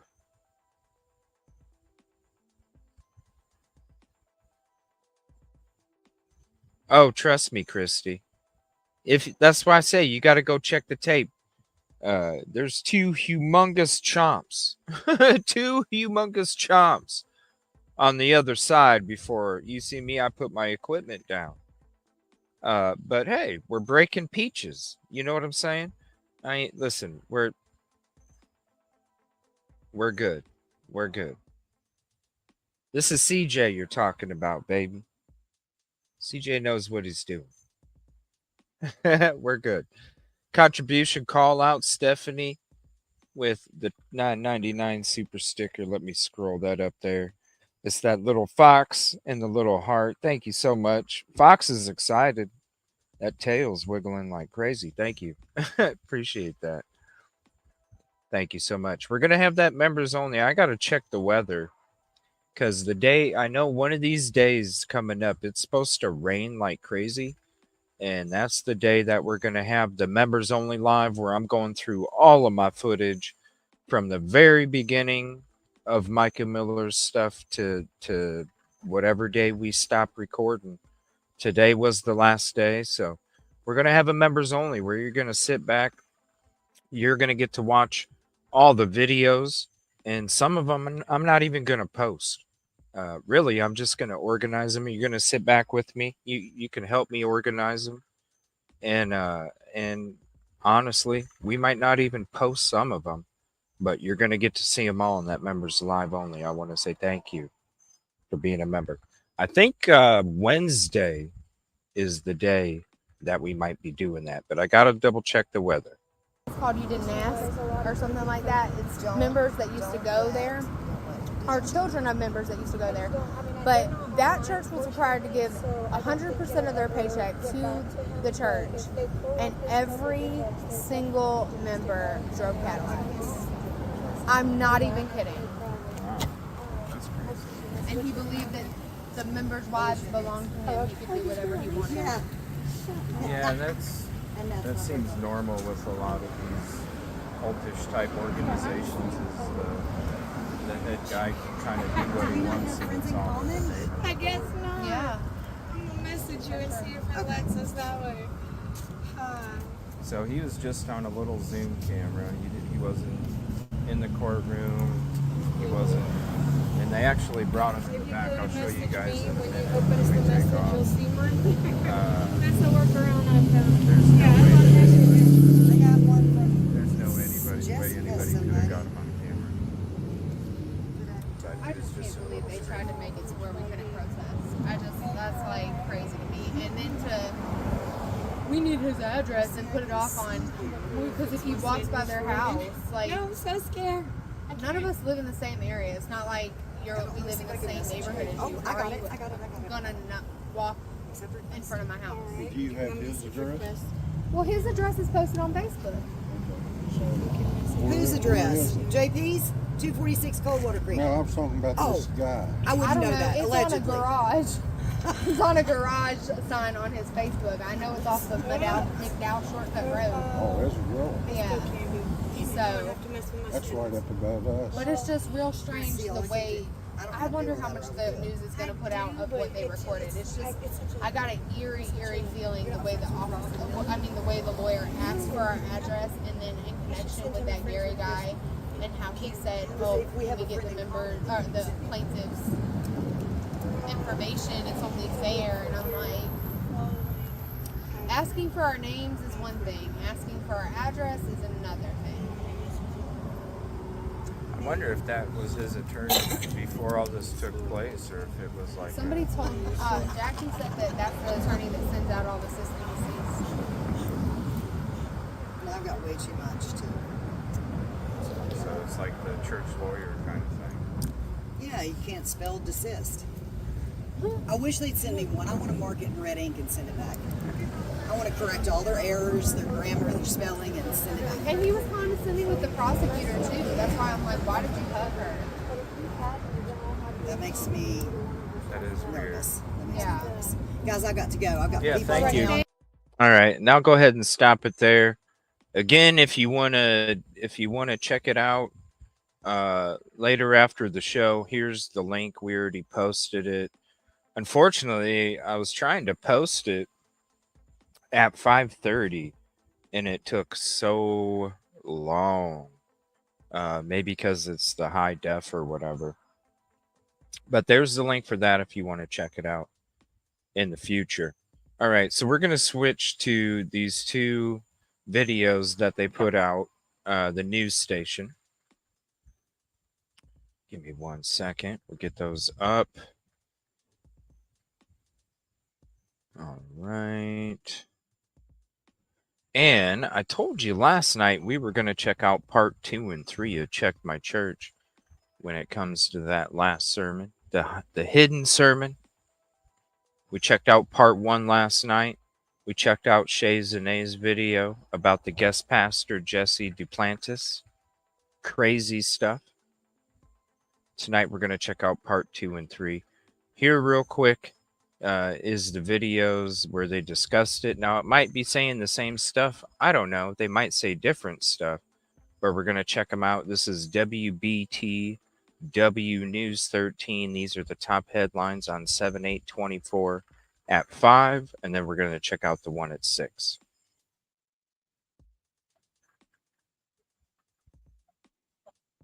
Across the area today. Right now, Viper 13 real-time radar. All right, so we're gonna, let's see here. Oh, here's a little intro to it. Along coming up in a few more minutes. Coverage you can count on at 5 starts now. Right now on News 13 at 5, the man accused of spraying Solid Rock protesters with water spent some time behind bars today. Hear from one of those protesters. I want to fix that number 3, right? I want to fix that number 3 on the wall there. Look at that. Right now on News 13 at 5. I want to fix that number 3. That number 3, it needs to be, let's just pull that nail out at the bottom of the 3. We, brush it off a little bit, scoot it over just a skosh, because you can't scoot it over too much, because if you do, then it'll be obvious from the rust coming down that it wasn't, that's not where it was at originally. But hey, we can pull that bottom nail out, scoot it just a little. It doesn't have to be perfect, just a little bit over, just a little bit, just to kind of help it out. The man accused of spraying Solid Rock protesters with water spent some time behind bars today. Hear from one of those protesters coming up in a live report. And it's next level. All right, so now we're going to skip to that part here, right here. Let's see. Joining us for News 13 at 5, everyone. I'm Edward Moody. Trish Williford is off tonight. First at 5, and just minutes ago, the man who sprayed protesters with a pressurized sprinkler outside of Solid Rock Church appeared in court. He took a lawn sprinkler and sprayed protesters outside the church 8 days ago. They've been appearing weekly in support of Micah Miller, who died in April. Miller was the estranged wife of Solid Rock pastor John Paul Miller. About 30 minutes ago, 67-year-old Robert Wayne Lockhill had a bond hearing on all 5 counts of third-degree assault and battery from the incident that happened 2 weeks ago. All right, so yeah, you can see the cuffs when he stands up right there. Assault and battery from the incident. America, did you grab my stethoscope? And that happened 2 weeks ago. Lockhill now owes almost $5,500 in fines. News 13's Jackie Labrizzi was at the bond hearing in the past hour and spoke with one of the protesters. She joins us now live. So Jackie, that hearing just wrapped up. Walk us through what happened. Edward, just 30 minutes ago, the city judge says he does not find the defendant to be unreasonable danger to the community or to be a flight risk. The judge is still allowing Robert Lashelle to go to the church at Solid Rock, but is not to initiate contact with any of the 5 victims. And all of this centers around the weekly protest outside the church since Micah Miller's death. Myrtle Beach resident and protester Melissa Pfeiffer is among a small group that has been outside Solid Rock every Sunday advocating for domestic violence. Pfeiffer and others often chant justice for Micah. Authorities say Micah Miller killed herself 2.5 months ago. Her family members and supporters say her actions by then husband, former Solid Rock pastor John Paul Miller, somehow played a role in her death. Pfeiffer says the protesters are cautious about entering onto church property and says the past 2 Sundays have been different. On June 30th, ex-pastor Miller asked the protest organizer if they could go inside the church to talk in private. She said no. On your screen, it shows Miller's next actions. Pfeiffer says Miller spoke to an officer and then proceeded to turn on all church sprinklers that were positioned to spray them. After church service, however, that's when Mr. Lockhill came out of the building, walked up to us, and right in that area, right over there in front of the academy, is where we were standing, ripped the sprinkler out of the ground and sprayed 6 of us directly in the face with it. It's worth noting Robert Lachelle has the same attorney as John Paul Miller. And coming up on News 13 at 6, I'll have more details on Lachelle's court hearing and the penalties that'll go along with it. Live in Myrtle Beach, Jackie Labrizzi, News 13. Jackie, thank you. Also in today's... All right, so we're going to switch to the next one. See if it's the same thing. We're just First, sponsored by George Sink Injury Lawyers. And the scattered showers. And the scattered showers. All right.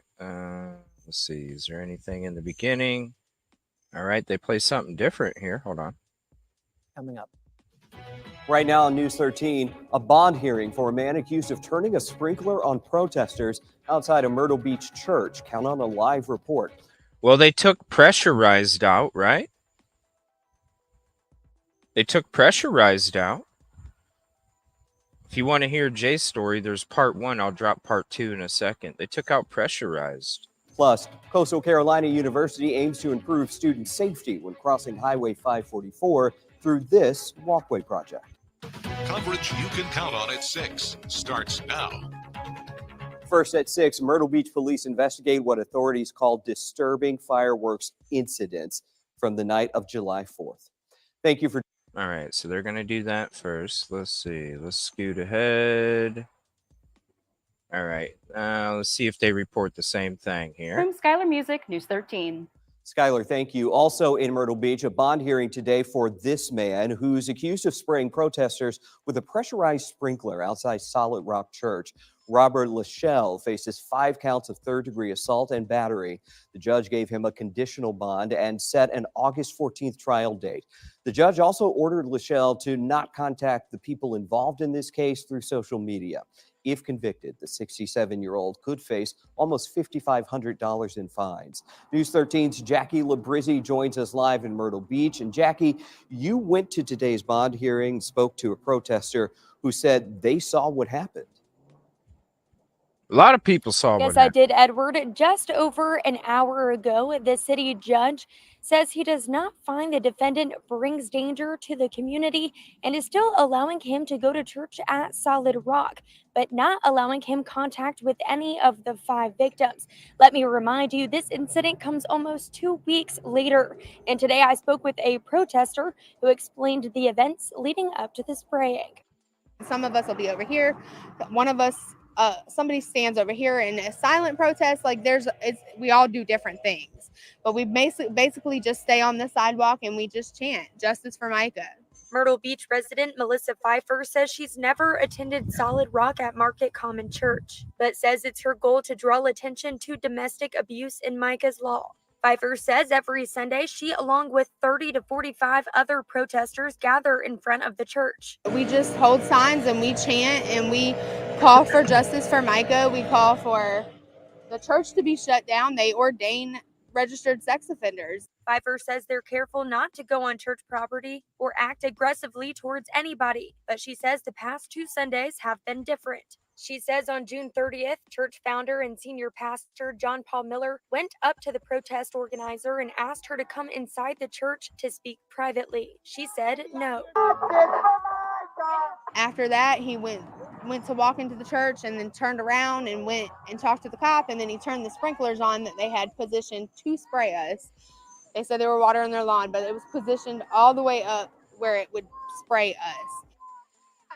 My God's blood is on your hands. The events continued. Pfeiffer says after the service, churchgoer Robert Lachelle came outside, walked up to the group, ripped the sprinkler out of the ground, and sprayed 6 protesters in the face. That video is on your screen now. Pfeiffer says she spoke to No, you didn't show the video where he was spraying them. the officer present on July 7th, who she says misspoke about Lachelle's age. He's an 81-year-old man with health problems, and they did not want an 81-year-old man with health problems in their jail overnight, because if something happens medically wise, they would have to take an officer off the street and go sit with him in the hospital.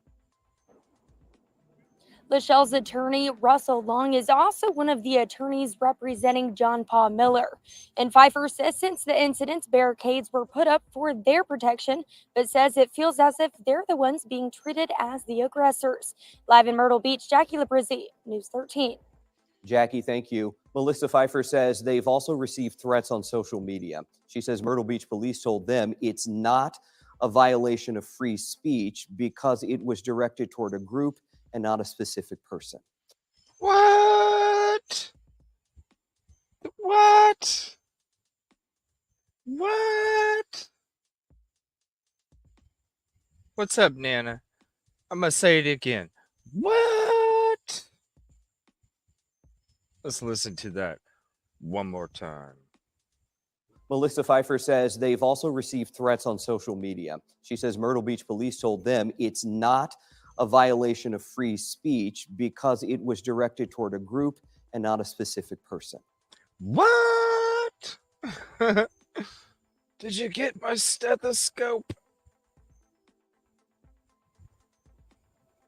Ridiculous. Ridiculous. All right. I want to share some photos with you here. And this is shout out here. This is the link to her community page, Agatha May Detective Agency. And I came across this community post that she put up, and I wanted to share it with you guys. So here's the link. This is the cool way. Normally you can't share community posts, but if you click on it like you're going to type, it gives you a link to share. So there you go, a direct link so you can leave a comment on this community post. Shout out Agatha May Detective Agency with all your hard work and everything you do for this case. Excuse me. Trisha Ross learns a lesson: the consequences of your own actions. Trisha Rita posted the following tonight and then quickly deleted it, but not quick enough. Where'd it go? What the hell?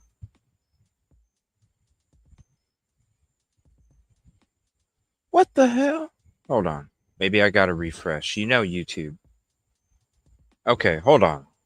Why is it clicking blue now?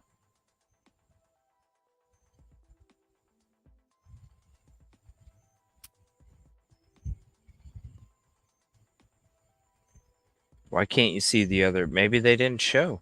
No, something's up here.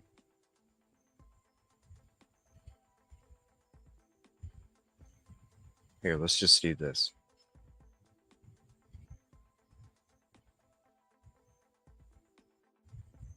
There we go. Frickin' YouTube. Trisha Ross. See, this is what that lady was talking about outside after the bond hearing. So if you want to check that out again, here's the link to it. You can listen to it at your own pace. Trisha Ross, leave a comment too. Let me know what you think. We talked about a lot of stuff. Says, I've kept my mouth shut long enough. It is pure evil to remove grandkids from your life.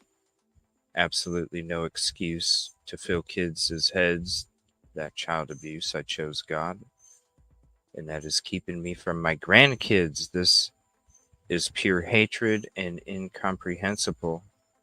My husband would be furious, absolutely furious. Oh, Trisha, you choose John Paul Miller. He might think he's some kind of God, but he's not. You reap what you sow. Sow better seed. Ouch. Ouch.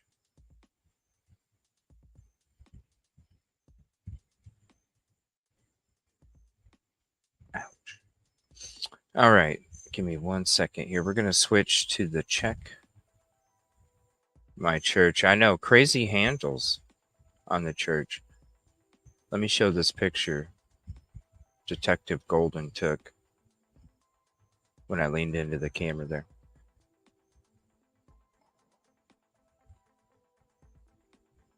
Interesting door handles. Also, when you look at the sign too, if you go to my community post here, let me see, because look at this.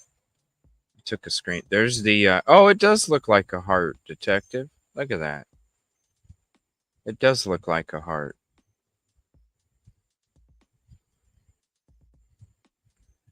Scooby-Doo shorts, really cool shorts. Golf socks. Let me see here. Where was it? There's the sign that got taken down. Me and Spidey. Prison Spidey right there. Me and Prison Spidey. What's that? Members only photo. Let me see. Where was it?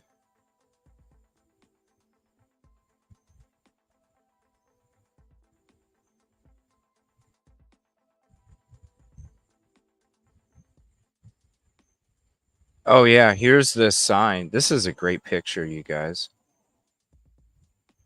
This is a great sign. Look at this right here. It's got all this stuff on there. Let's see. Because this is when I first, one of my first couple times, right here. My first couple times, I'm like, whoa, is this sign falling apart? Look at that. Like, it's coming off. So I don't know. Maybe it got fixed. Because it doesn't look like that now. I don't know. I was thinking about making a trip out there tomorrow night just to go hang around and go for a walk. It's beautiful over there. It's very peaceful. It's really nice to just go for a walk out there. So I thought about just going for a walk out there around, just going for a nice summer night walk out there. Maybe I'll swing by there and see if the sign is falling apart still. I don't know. Looks like it's like peeling off. It has been hot. So I don't know. I'm curious about that. All right, we're going to go to the Check My Church episode here. Here's the link to the channel if you're not subscribed. This is the part 2. We watched the part 1 last night. A lot of great information too. With some other people covering the sermon. It's just a lot of stuff we already know. But with this Check My Church, they do a really great job bringing a lot of information some of us didn't even know. So I think these are really great episodes. If you're not subscribed, I really encourage you to do so because I really think they do a great job with their presentation and information. And definitely, I'm going to share the links to these videos when we get into them.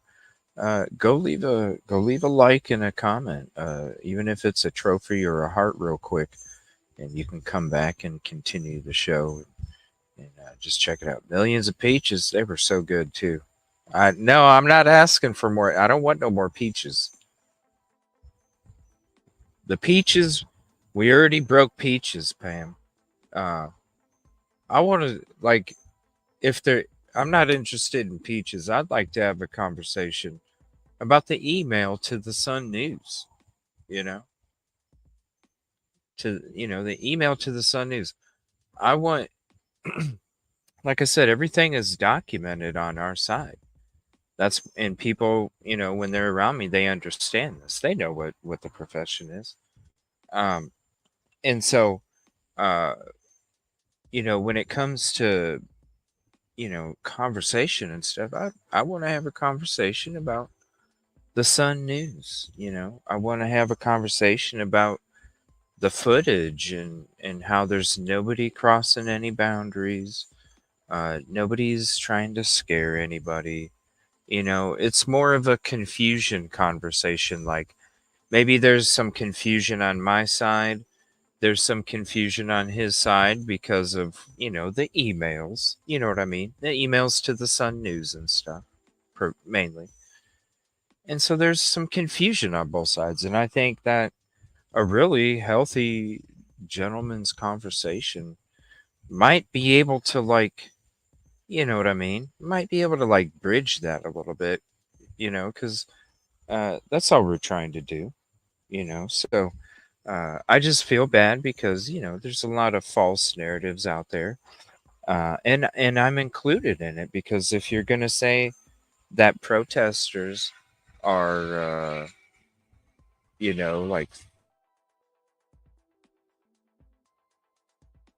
I think somebody's car is falling apart. Um, I everything is, I'm part of the protesters, so I'm not a vicious pagan. You know what I'm saying?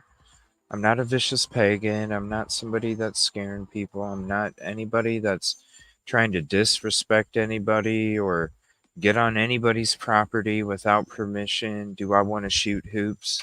Yeah, I want to shoot hoops, but I'm not trying to get on anybody's property without permission. So I think a healthy gentleman conversation. It doesn't, we're both busy. We're both busy people. There's plenty other nights to get in a conversation. But the first conversation I would like to have would be about the Sun News and about, I want you to understand me or anybody that I'm associated with is not a vicious pagan. You know, we, uh, we just want the right thing. That's all. It's about 150. It's what I always preach. If you give somebody 150, and if they don't give you 100 back, then you know what to do with it, right? I did the 150. I accepted the peach. I yeah, I took a bite of the peach, a couple bites of the peach after a couple were taken. I got to take one home. What a kind gesture, and I think it was an olive branch on both sides because I didn't approach him and I wasn't sitting there asking a ton of questions. I even told him when I was coming up to him that I'm not even trying to ask you anything damning. You know what I'm saying? Even with the Sun News, the conversation that I was just talking about a minute ago, that's not trying to get anything damning. You know what I mean? It's just, about confusion and about uh, building a bridge. You know what I'm saying? Um, so I think it'd be, now other conversations in the future. Yeah, there's I'd like to talk about childhood and all those different things. I've said that for weeks. Uh, I would like to have a conversation about that. But, fine wine takes time. You know, uh, he said when he left after the peach thing, he said that in a couple few weeks, he was going to have a bunch of stuff for me. We'll see if he's a man of his word. If he's a man of his word, or if we end up connecting before that, well, you know what I mean? Like there's more time to be able to discuss other things, but mainly I'd really like to talk about that Sun News stuff because I was just like, whoa! I even made a video about it. I posted it. It's like, what the hell? Well, Christy, it's listen. Think about this, you guys. Think about this. I'm the only one besides True Crime Re, and we're gonna get to that episode when we're done with the check my church, or we'll do it in between. We'll do it in between the part 2 and the part 3. We'll get to JP's new vid. But other than True Crime Re, who has he been nice to, you guys? Think about it. Think about it. Who has JP been nice to? Like, other than, so there's a reason why when he when he says, "Hey, let's talk," but we can't record it, and I'm like, "Hey, I gotta record it, man." And he's like, "Oh, never mind," and turns around, and then he turns back around and looks at me and asks me for a peach. That's when it was like, "Hey, man, like, you gotta understand where I'm coming from. You got your safety, I need mine. I'm trying to meet you halfway." You know what I'm saying? And that's why it was one of those things where it was like, there was an olive branch. I respect the olive branch, and I extended the olive branch. You know what I mean? I came up there, and and I wanted to make sure that's what right. So think about it. When he hasn't treated anybody nice other than True Crime Re, in fact, he's talked shit. Let's be honest, he's talked shit about some of the people. When you see the peace offering, and you see the breaking of the peaches, the breaking of the peach, you see that, it's like, hey, you gotta you gotta return it, right? You gotta return it. So it's one of those things where it's like, hey, man, you're cool, I'm gonna be cool. Let's shoot some hoops. Let's shoot some hoops. Let's talk about the Sun News. I don't know. We'll see. I was thinking about going out there tomorrow night just to go for a walk. I don't know. Maybe we'll pop on, and I'll be walking around out there. Let's go for a walk together and talk. Who knows? Maybe I'll pop up live over there tomorrow. We'll see. Maybe not. Maybe not. Right?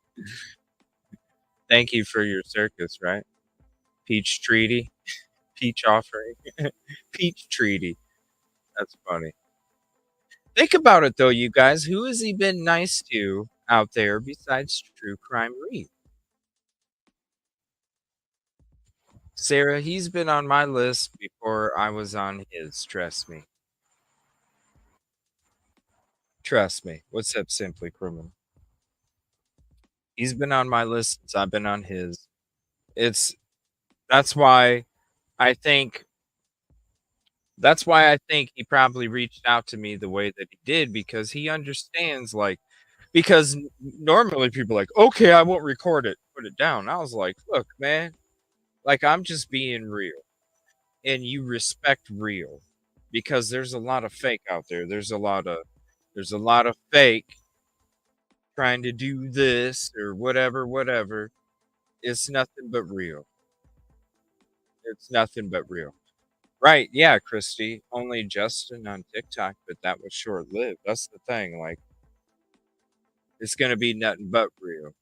So, and he knows. And just like the whole peach thing, it was like, listen, there's enough. Who has time for bullshit and fluff? Nobody.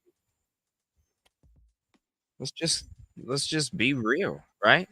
Let's be real, and let's just get to the cut. Let's just get to the cut. Thank you, Ira. I appreciate the kind word. You know what? Let's play that JP video first. Hold on. Let's play that JP video first.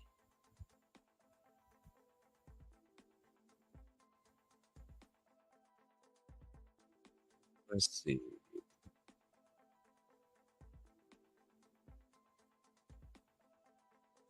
Where did it go? Ah, where did I put it?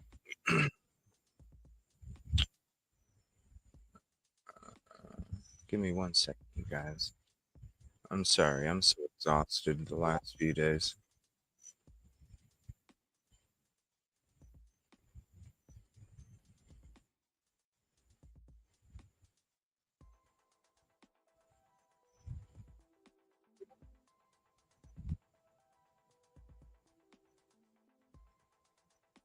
You know what? Let's do the first episode of Check My Church. I'm gonna try and find it in the meantime. That way you guys aren't just sit there. I know I have it. I just can't remember where I put it. I need sleep, y'all. All right. Let's go to the Check My Church. Here is the channel. If you're not subscribed, like I said, I highly suggest, because it is a great channel. And they've been doing really good videos too. The part 1 we went into last night. Here's the part 2, and I'm gonna find. We'll watch the new video. We'll watch the new video. He was in charge of the mafia, right? Well, he had a lawyer. His lawyer's name was Easy Eddie, which I wouldn't mind having him as a lawyer. But Easy Yeah, Eddie. I bet you wouldn't mind having a lawyer like that, JP. I Easy bet you Eddie. wouldn't.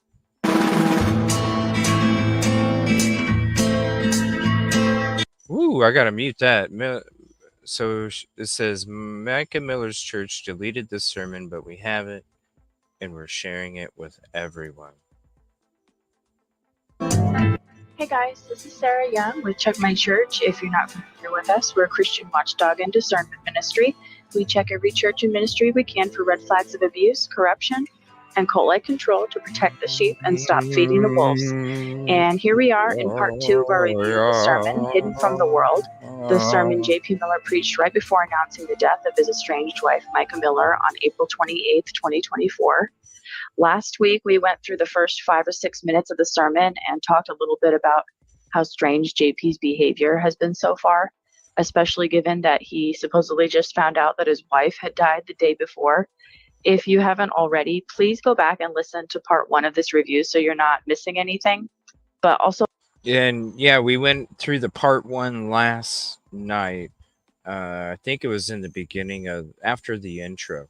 check out our discussion with Alicia Young so far too, who is a former member of Solid Rocket Market Common, and because she shares a lot of important insights that I think will be very helpful to church-going Christians. Good night, Sonia. So please check that out. Part 2 of that discussion will be published on YouTube later this week. I'll put links to both of these videos in the description below.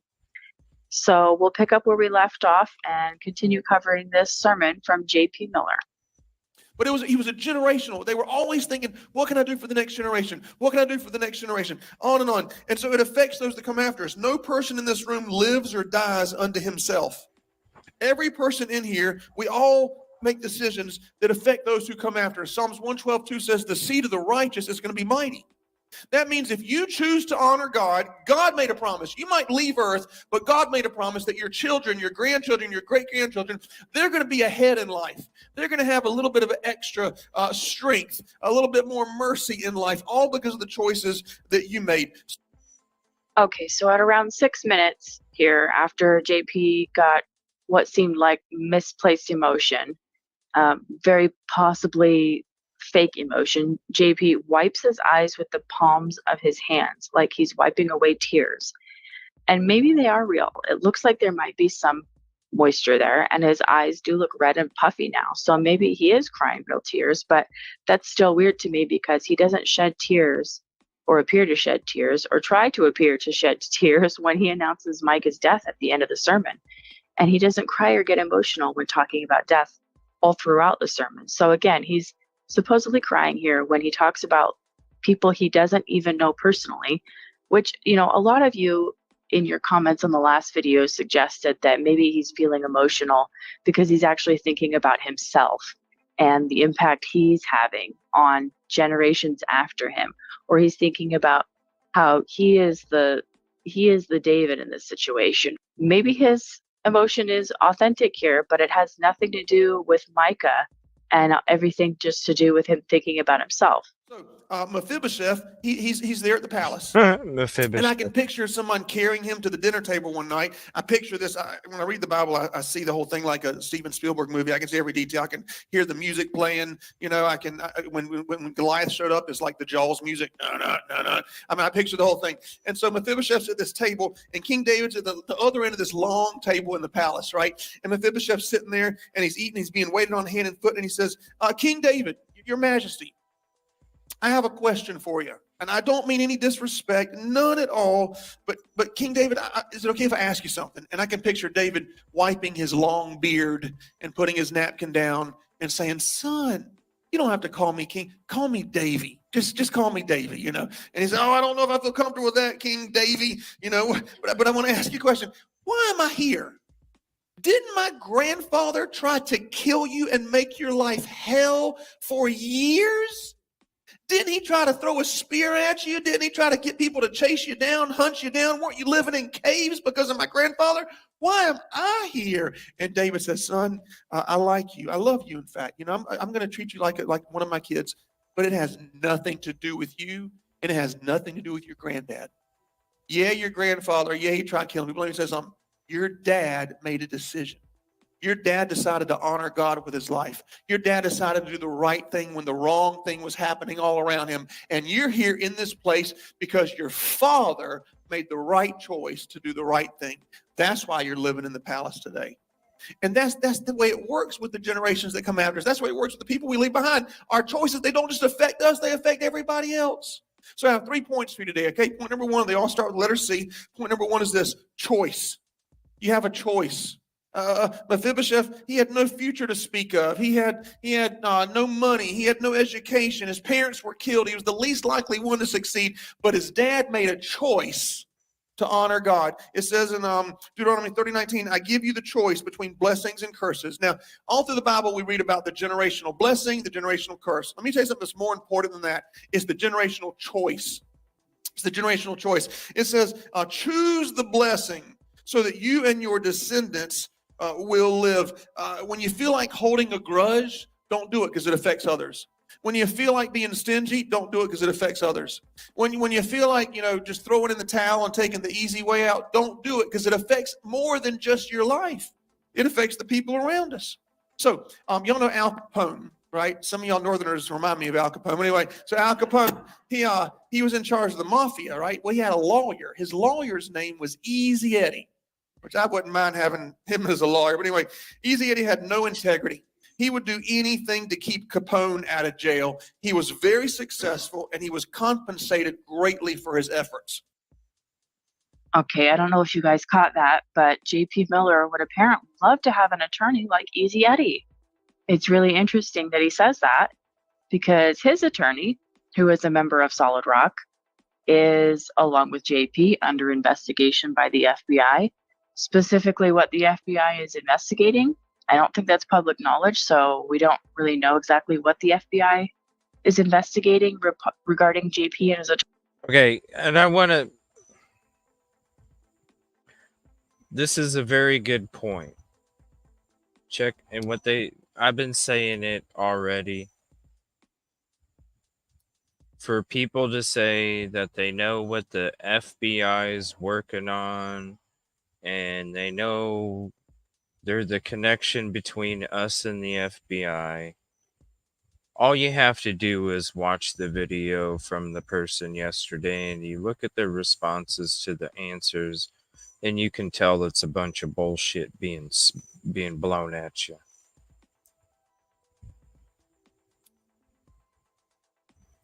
The FBI is not going to rely on somebody that's even going to say one little hint that they're doing work with them or that they know what they're doing more than the general public. It's not going to happen.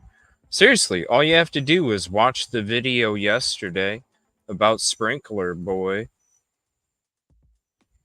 And then you look at all the responses to the answers that so-and-so is being asked. Just look at the responses. You can tell it's a bunch of smoke being blown at you. And it's not right. The stuff that is being said is either general knowledge or it's anything that's anybody's been saying since the beginning about what's possible.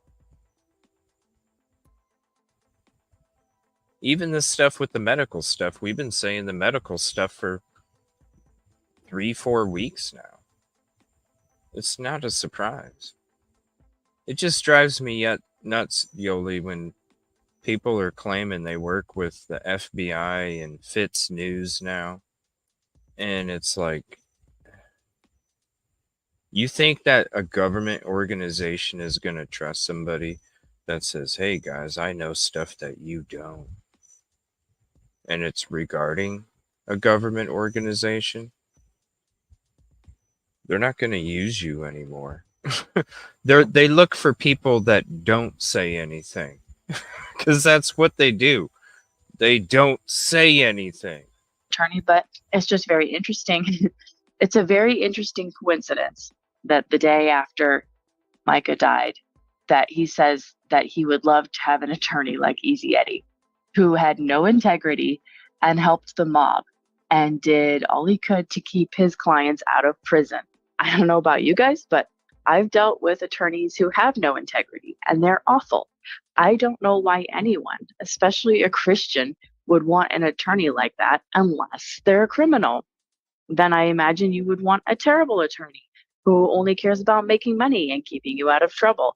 But people who obey the law and only hire attorneys when they're pursuing justice or out of legal necessity, they usually want a good attorney that respects and obeys the laws too.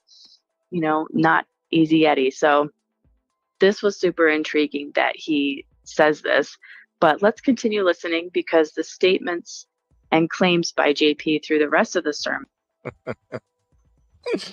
I know. You can hear under the mystic moon. You could hear that comment a few times. Well, I'm the first one to give this unless somebody already did and I haven't seen it.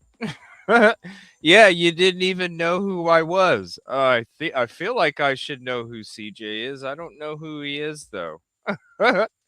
Yeah, maybe if you watched our show like 3 or 4 weeks ago, it wouldn't be so shocking to you today. And get even more interesting. Easy Eddie had a son. With all of Eddie's wealth, there were two things, with all of his influence, two things he just could not give his son. He couldn't give him a good name, and he couldn't give him a good example. So it got to where he couldn't even live with himself. Fully aware of his consequences, Easy Eddie went to the police one day and confessed everything he had done wrong the whole time he was working for Al Capone and the mob, the whole time.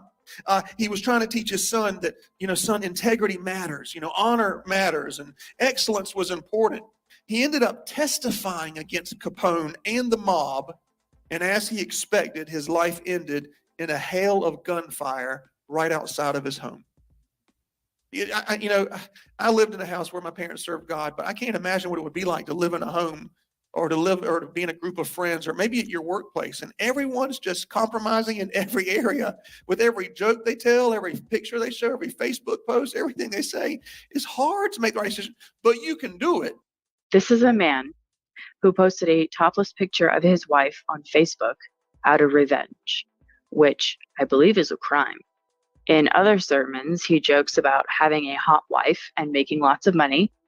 The worst kept secret in this church community is that he has a girlfriend, Susie Skinner, who's he's been dating and seeing while still married to Micah, including, at least according to him, and some picture evidence that's been floating around social media, on the day she died and the days shortly following her death.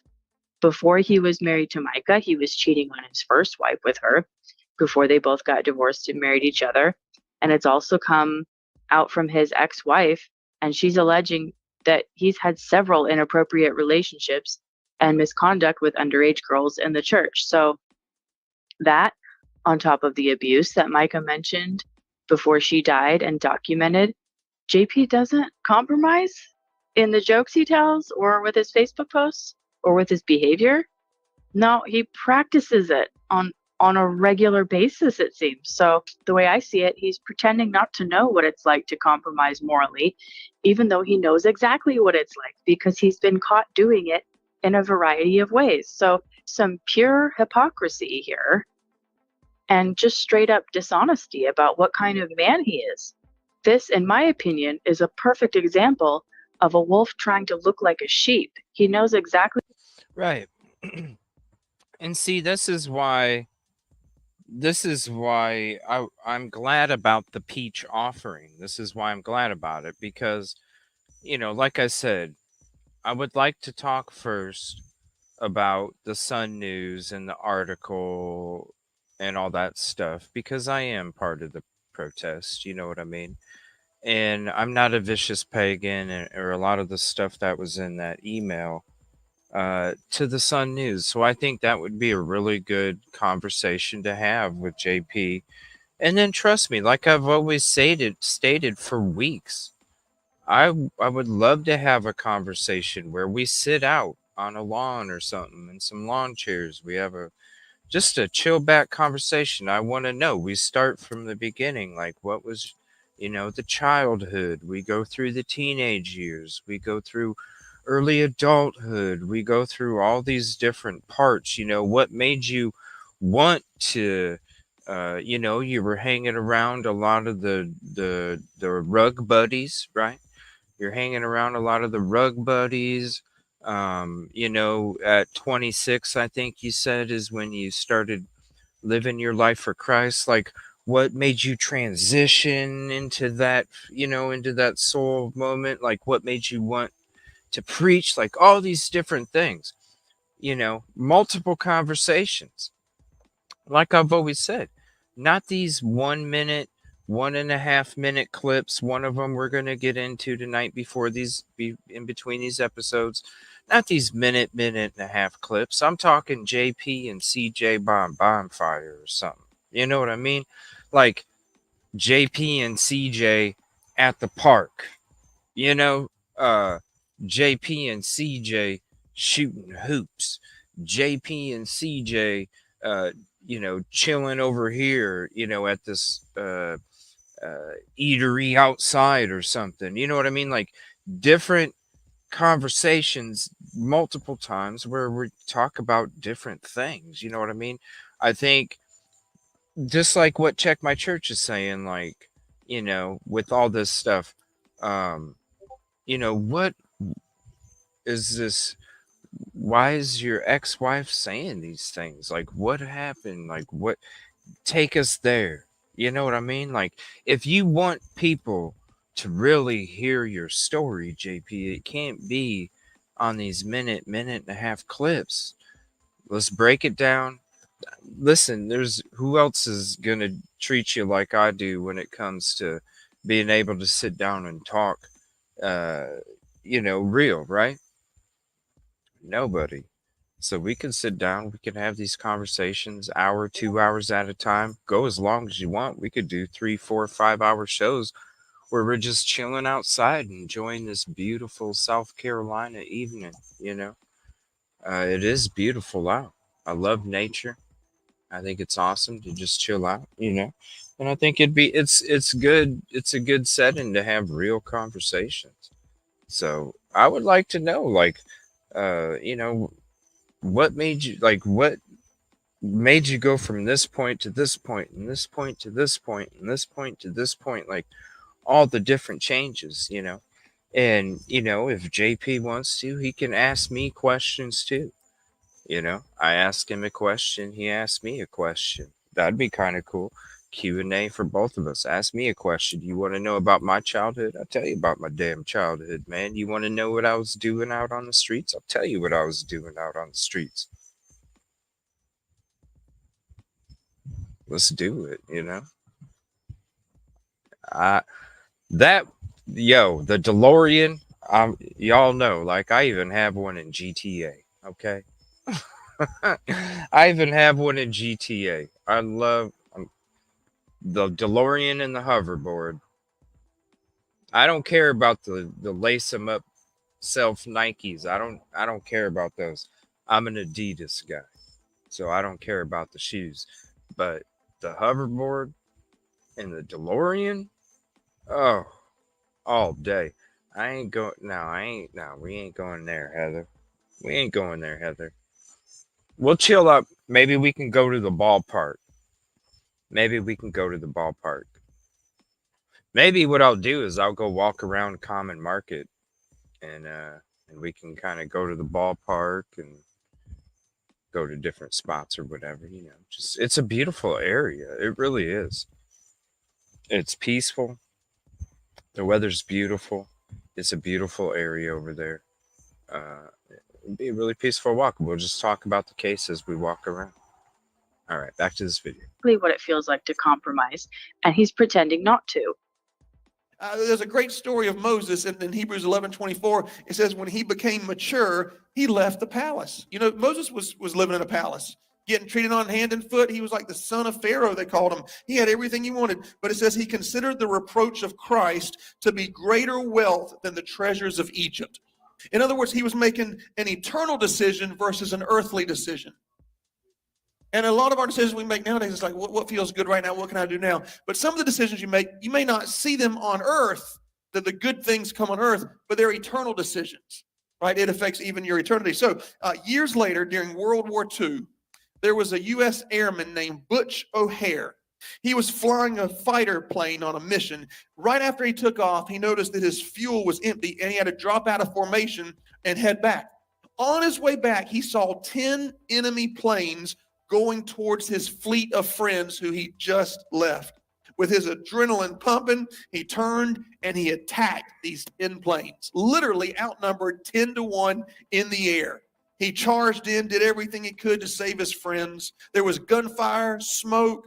He ended up defeating all 10 enemy planes. Years go by, and one day he passed away.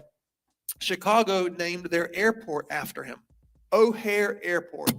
What makes this story so significant is that Butch O'Hare is Easy Eddie's son.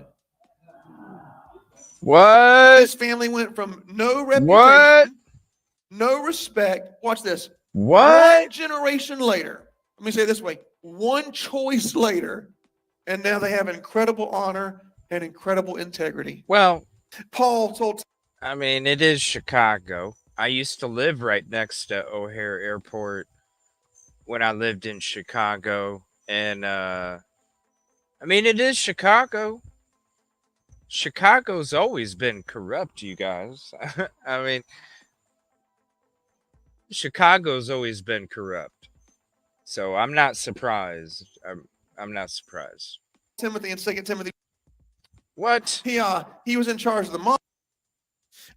Easy Eddie had a son. With all of Eddie's wealth, there were two things, with all of his influence, two things he just could not give his son. He couldn't give him a good name, and he couldn't give him a good example. So it got to where he couldn't even live with himself. Fully aware of his consequences, Easy Eddie went to the police one day and confessed everything he had done wrong the whole time he was working for Al Capone and the mob. The whole time. He was trying to teach his son that, son, integrity matters, honor matters, and excellence was important. He ended up testifying against Capone and the mob, and as he expected, his life ended in a hail of gunfire right outside of his home. I lived in a house where my parents served God, but I can't imagine what it would be like to live in a home or to be in a group of friends, or maybe at your workplace, and everyone's just compromising in every area with every joke they tell, every picture they show, every Facebook post, everything they say. It's hard to make the right decision, but you can do it. This is a man who posted a topless picture of his wife on Facebook out of revenge, which I believe is a crime. In other sermons, he jokes about having a hot wife and making lots of money. The worst kept secret in this church community is that he has a girlfriend, Susie Skinner, who's he's been dating and seeing while still married to Micah, including, at least according to him, and some picture evidence that's been floating around social media, on the day she died and the days shortly following her death. Before he was married to Micah, he was cheating on his first wife with her before they both got divorced and married each other. And it's also come out from his ex-wife, and she's alleging that he's had several inappropriate relationships and misconduct with underage girls in the church. So that, on top of the abuse that Micah mentioned before she died and documented, JP doesn't compromise in the jokes he tells or with his Facebook posts or with his behavior. No, he practices it on on a regular basis, it seems. So the way I see it, he's pretending not to know what it's like to compromise morally, even though he knows exactly what it's like because he's been caught doing it in a variety of ways. So some pure hypocrisy here and just straight up dishonesty about what kind of man he is. This, in my opinion, is a perfect example of a wolf trying to look like a sheep. He knows exactly what it feels like to compromise, and he's pretending not to.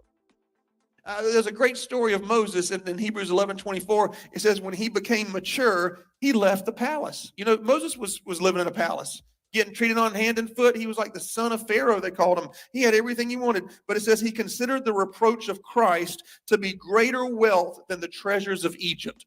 In other words, he was making an eternal decision versus an earthly decision.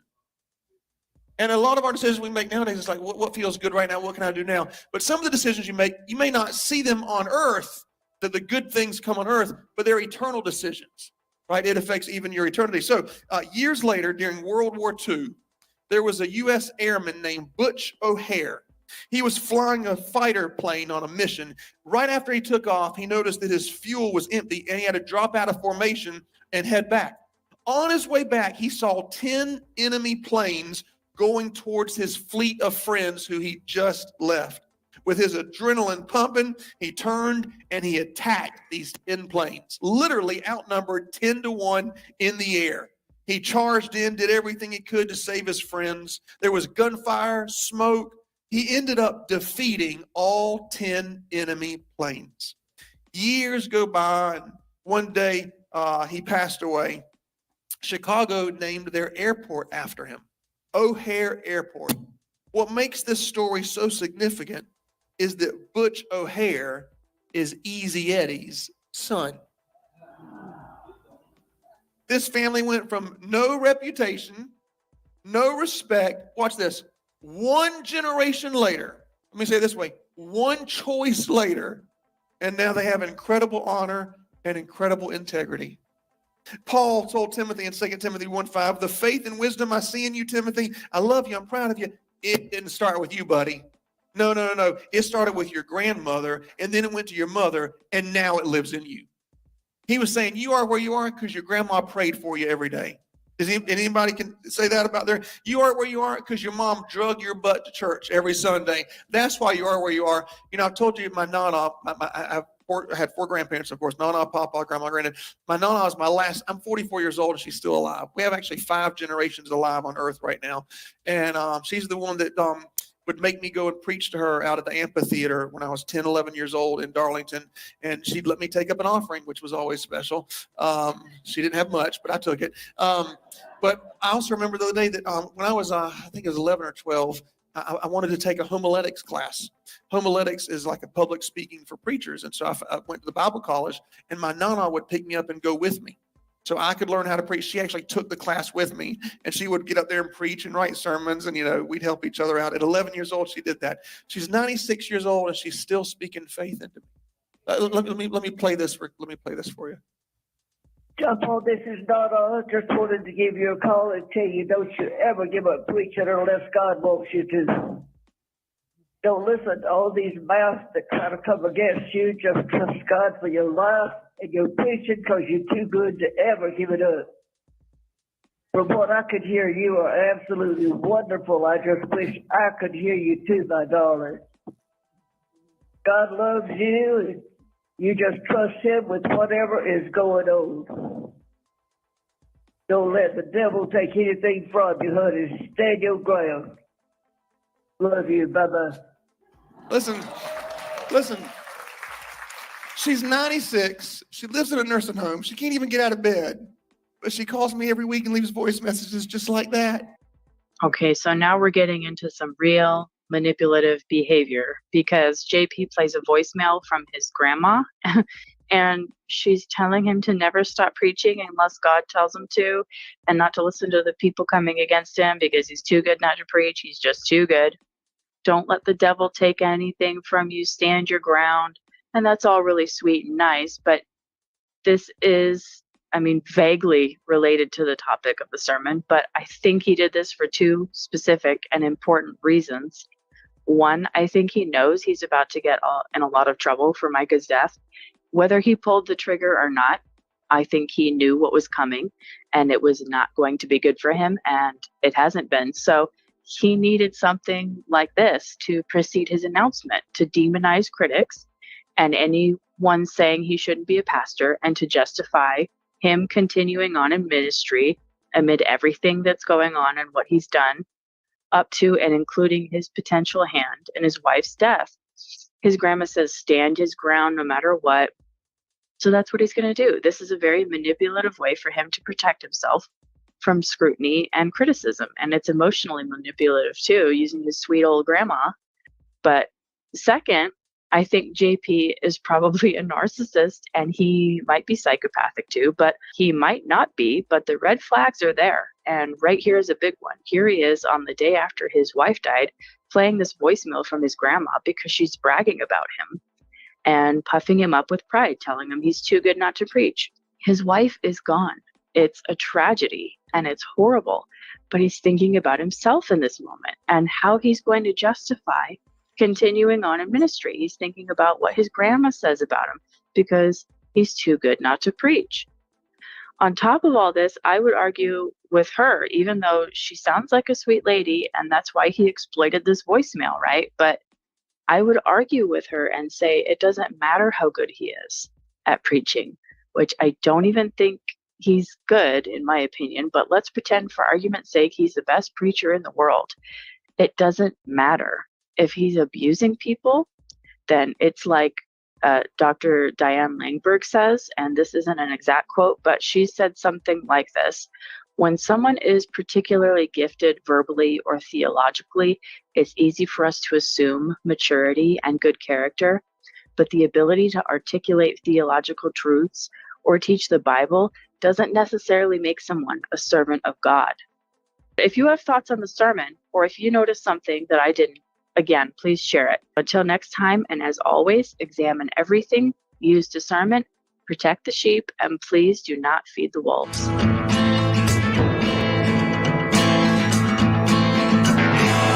All right, we're going to pause that real quick. We're going to switch to that. Yeah, JP had already mentioned, here's the new JP video where we are unblocked.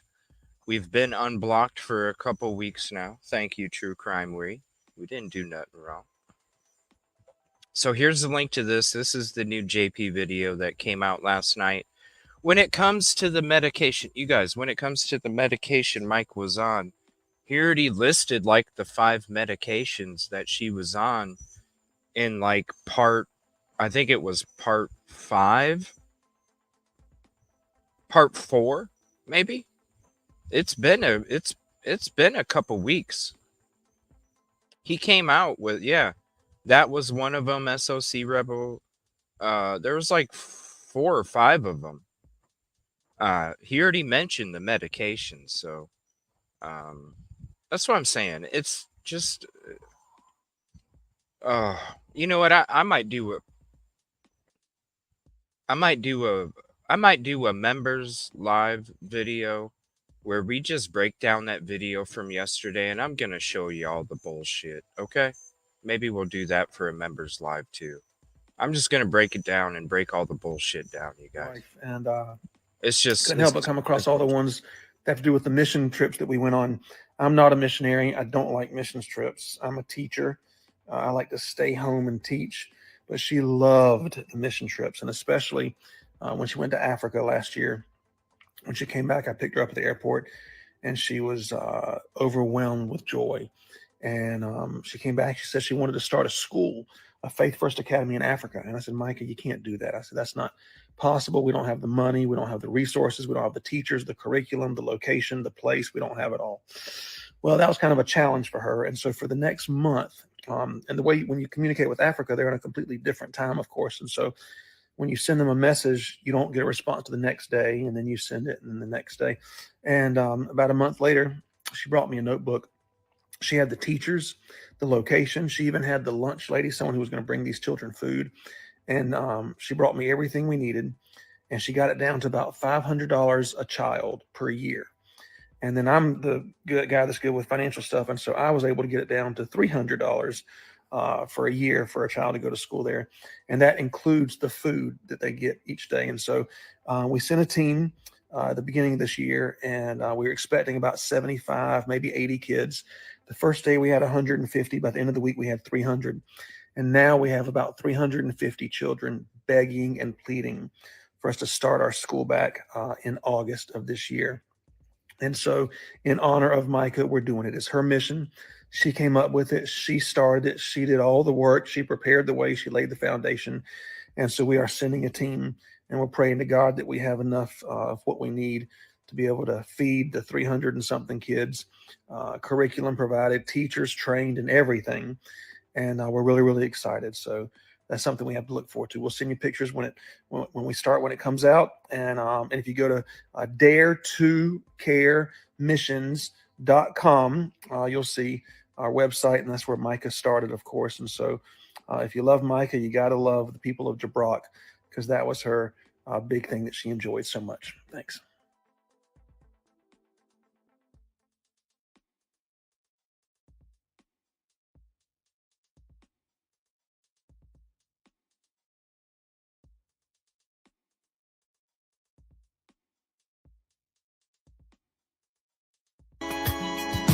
I hear the drums echoing tonight.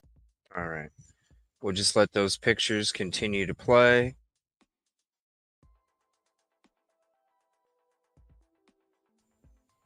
Let those things continue to play for a minute. So that's the new video. That's the new video that was posted last night. And I'm wondering if he recorded it after he got back from the Peaches. Plus part 8, plus more Q&As with John Paul. Follow for more exclusive interview. Why are we doing the minute and a half clips? Wouldn't you guys listen? Wouldn't you guys rather see like somebody sit down with them outside in this beautiful summer evenings? The cicadas and the crickets and the frogs in the background, you know, for 2-3 hours each time. You know what I mean? Like these minute and a half videos. Let's do a real interview, you know? All right, so that was the new video. Now we're going to get to the part 3 about the lost sermon. And I really think we're going to do a members only where I break down that video for you guys, because I feel like breaking it down to you, but we'll do members only. Do you know how she's going to be remembered? She's going to be remembered as someone who poured. So here's a link to part 3. Again, this is Check My Church. Great job. Great job doing these videos. If you're not subscribed to Check My Church, I'll go ahead and drop the channel link in chat again. If you're not subscribed, please go do so. Great videos here. Faith into other people. When she leaves this earth, it's not just going to be, okay, goodbye. It's going to be, no, I'm here because of her. You would think JP's talking about Micah here, but he's not. We got it muted again. Back in Miller's Church, deleted the sermon. Yep. Same intro.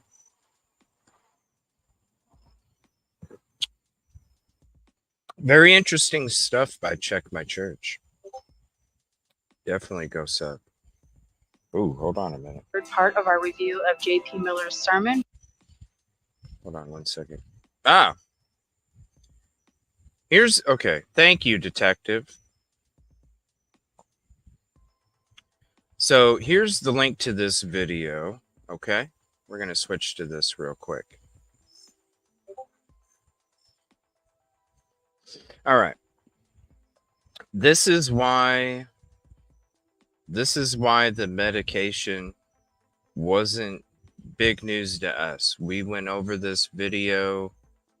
This was 6/26, you guys. Part 6. Okay, part 6.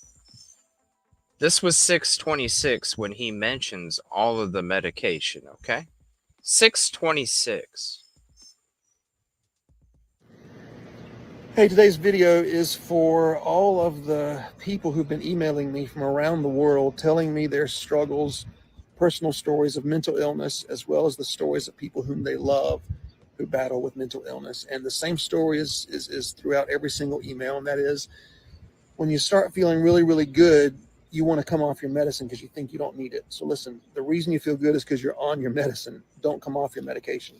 Over the years, my wife was prescribed lithium, Seroquel, olanzapine, and lamotrigine, something like that. But my goal, I had one goal every day of my life for 7 years, and that was to make sure that she took her medicine so that she could enjoy her life and live.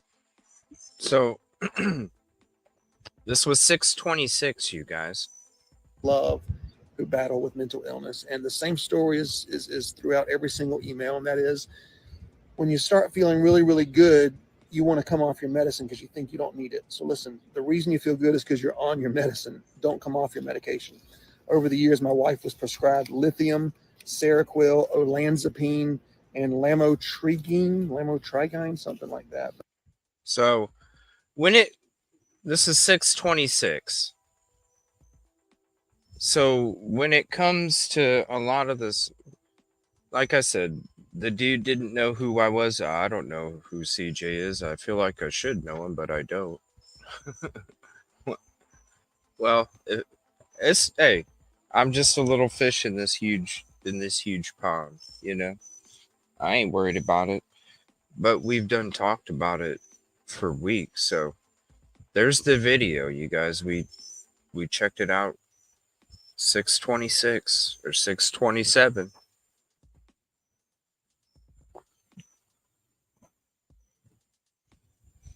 And when we talk about, again, and we'll be going deeper into it coming up here in the near future, when it comes to the facility, the influence, the process, who knows what was prescribed, right? You look at you can go back to our previous videos. We've already gone through. You can go look at the titles. It says what we went through. You can go check out the one where we went through the mental health stuff.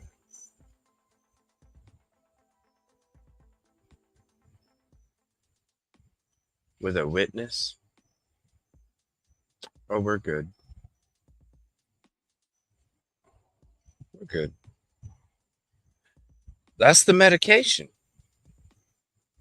A lot of medication. I don't even know what most of it does in the first place, honestly. I've heard the names before. I don't know what they all do personally, but it seems pretty hardcore. All right, so there's that. Here's part 3. Thank you, Detective. Appreciate you. Which he preached the morning he announced the death of his estranged wife, Micah Miller. The church, Solid Rock at Market Common, deleted the sermon after it started getting a lot of scrutiny, and the clip of J.P. Miller announcing Micah's death was being shared all over the internet. I think it was deleted to hide from scrutiny and hide J.P. Miller's behavior in this sermon because... Well, I mean, think about it, you guys. I'm the only one he's been nice to. Do you think he's gonna... Come on now. He said he told me yesterday he's got a bunch of stuff for me in a couple weeks. Now, I trust him to be a man of his word, but I can't say, you know what I mean? Who knows? He might not. That's not on me. That's not on my soul. That's on his soul. So if he doesn't want to keep his word, that's on his soul. That's not on my soul. Do I have to expect that it's not going to happen? Of course. But at the same time, I'm not... Listen, he looked back at me and he said, I'm going to have a bunch of stuff for you in a couple weeks. Didn't have to say it in the first place. So we'll see. We'll see. Well, maybe it's going to be the 350. Maybe one night He'll sit down and he'll go through all the 350 with me. I don't know. Of how much it Because you can't do it in a minute and a half clip. exposes him and how bad it makes him look. And this is exactly the kind of behavior that cults practice. It's called information control. And they do it to keep up appearances, manage their impression on people, and withhold information for the sake of control. So far, this sermon has been really bizarre, completely inappropriate given the death of his wife. He isn't showing any real grief or trauma for Micah's death that I can see, and there are red flags everywhere. If you haven't seen parts 1 and 2, please catch up by watching the first 2 parts of this sermon review, and I'll put the links to those in the description below. In this third part, we're going to get into some lies taught by JP regarding tithing, but we also see even more red flags of narcissism and really wolf-like behavior. And I know tithing is a touchy subject for a lot of Christians, but if you understand how pastors use tithing to exploit people, you're going to have a much easier time spotting wolves in the church you go to. But let's not waste any time and pick up where we left off last time and get back to this sermon. Do you know how she's going to be remembered? She's going to be remembered as someone who. Hey, if he wants to dig up anything on me, he's more than welcome to.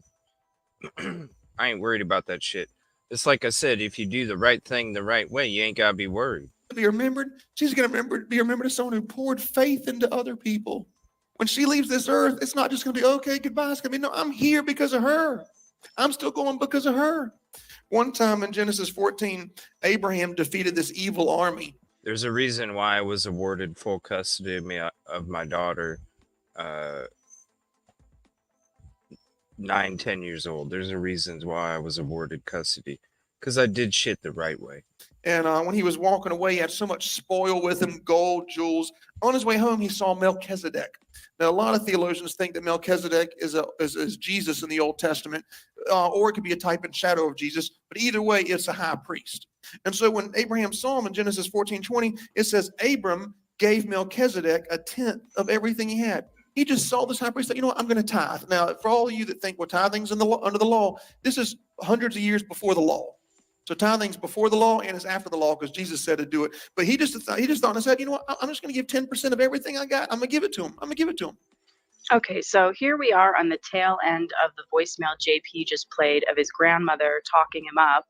And here JP is talking her up now and saying he's here because of her and how she's going to be remembered as someone who poured faith into others after she's gone.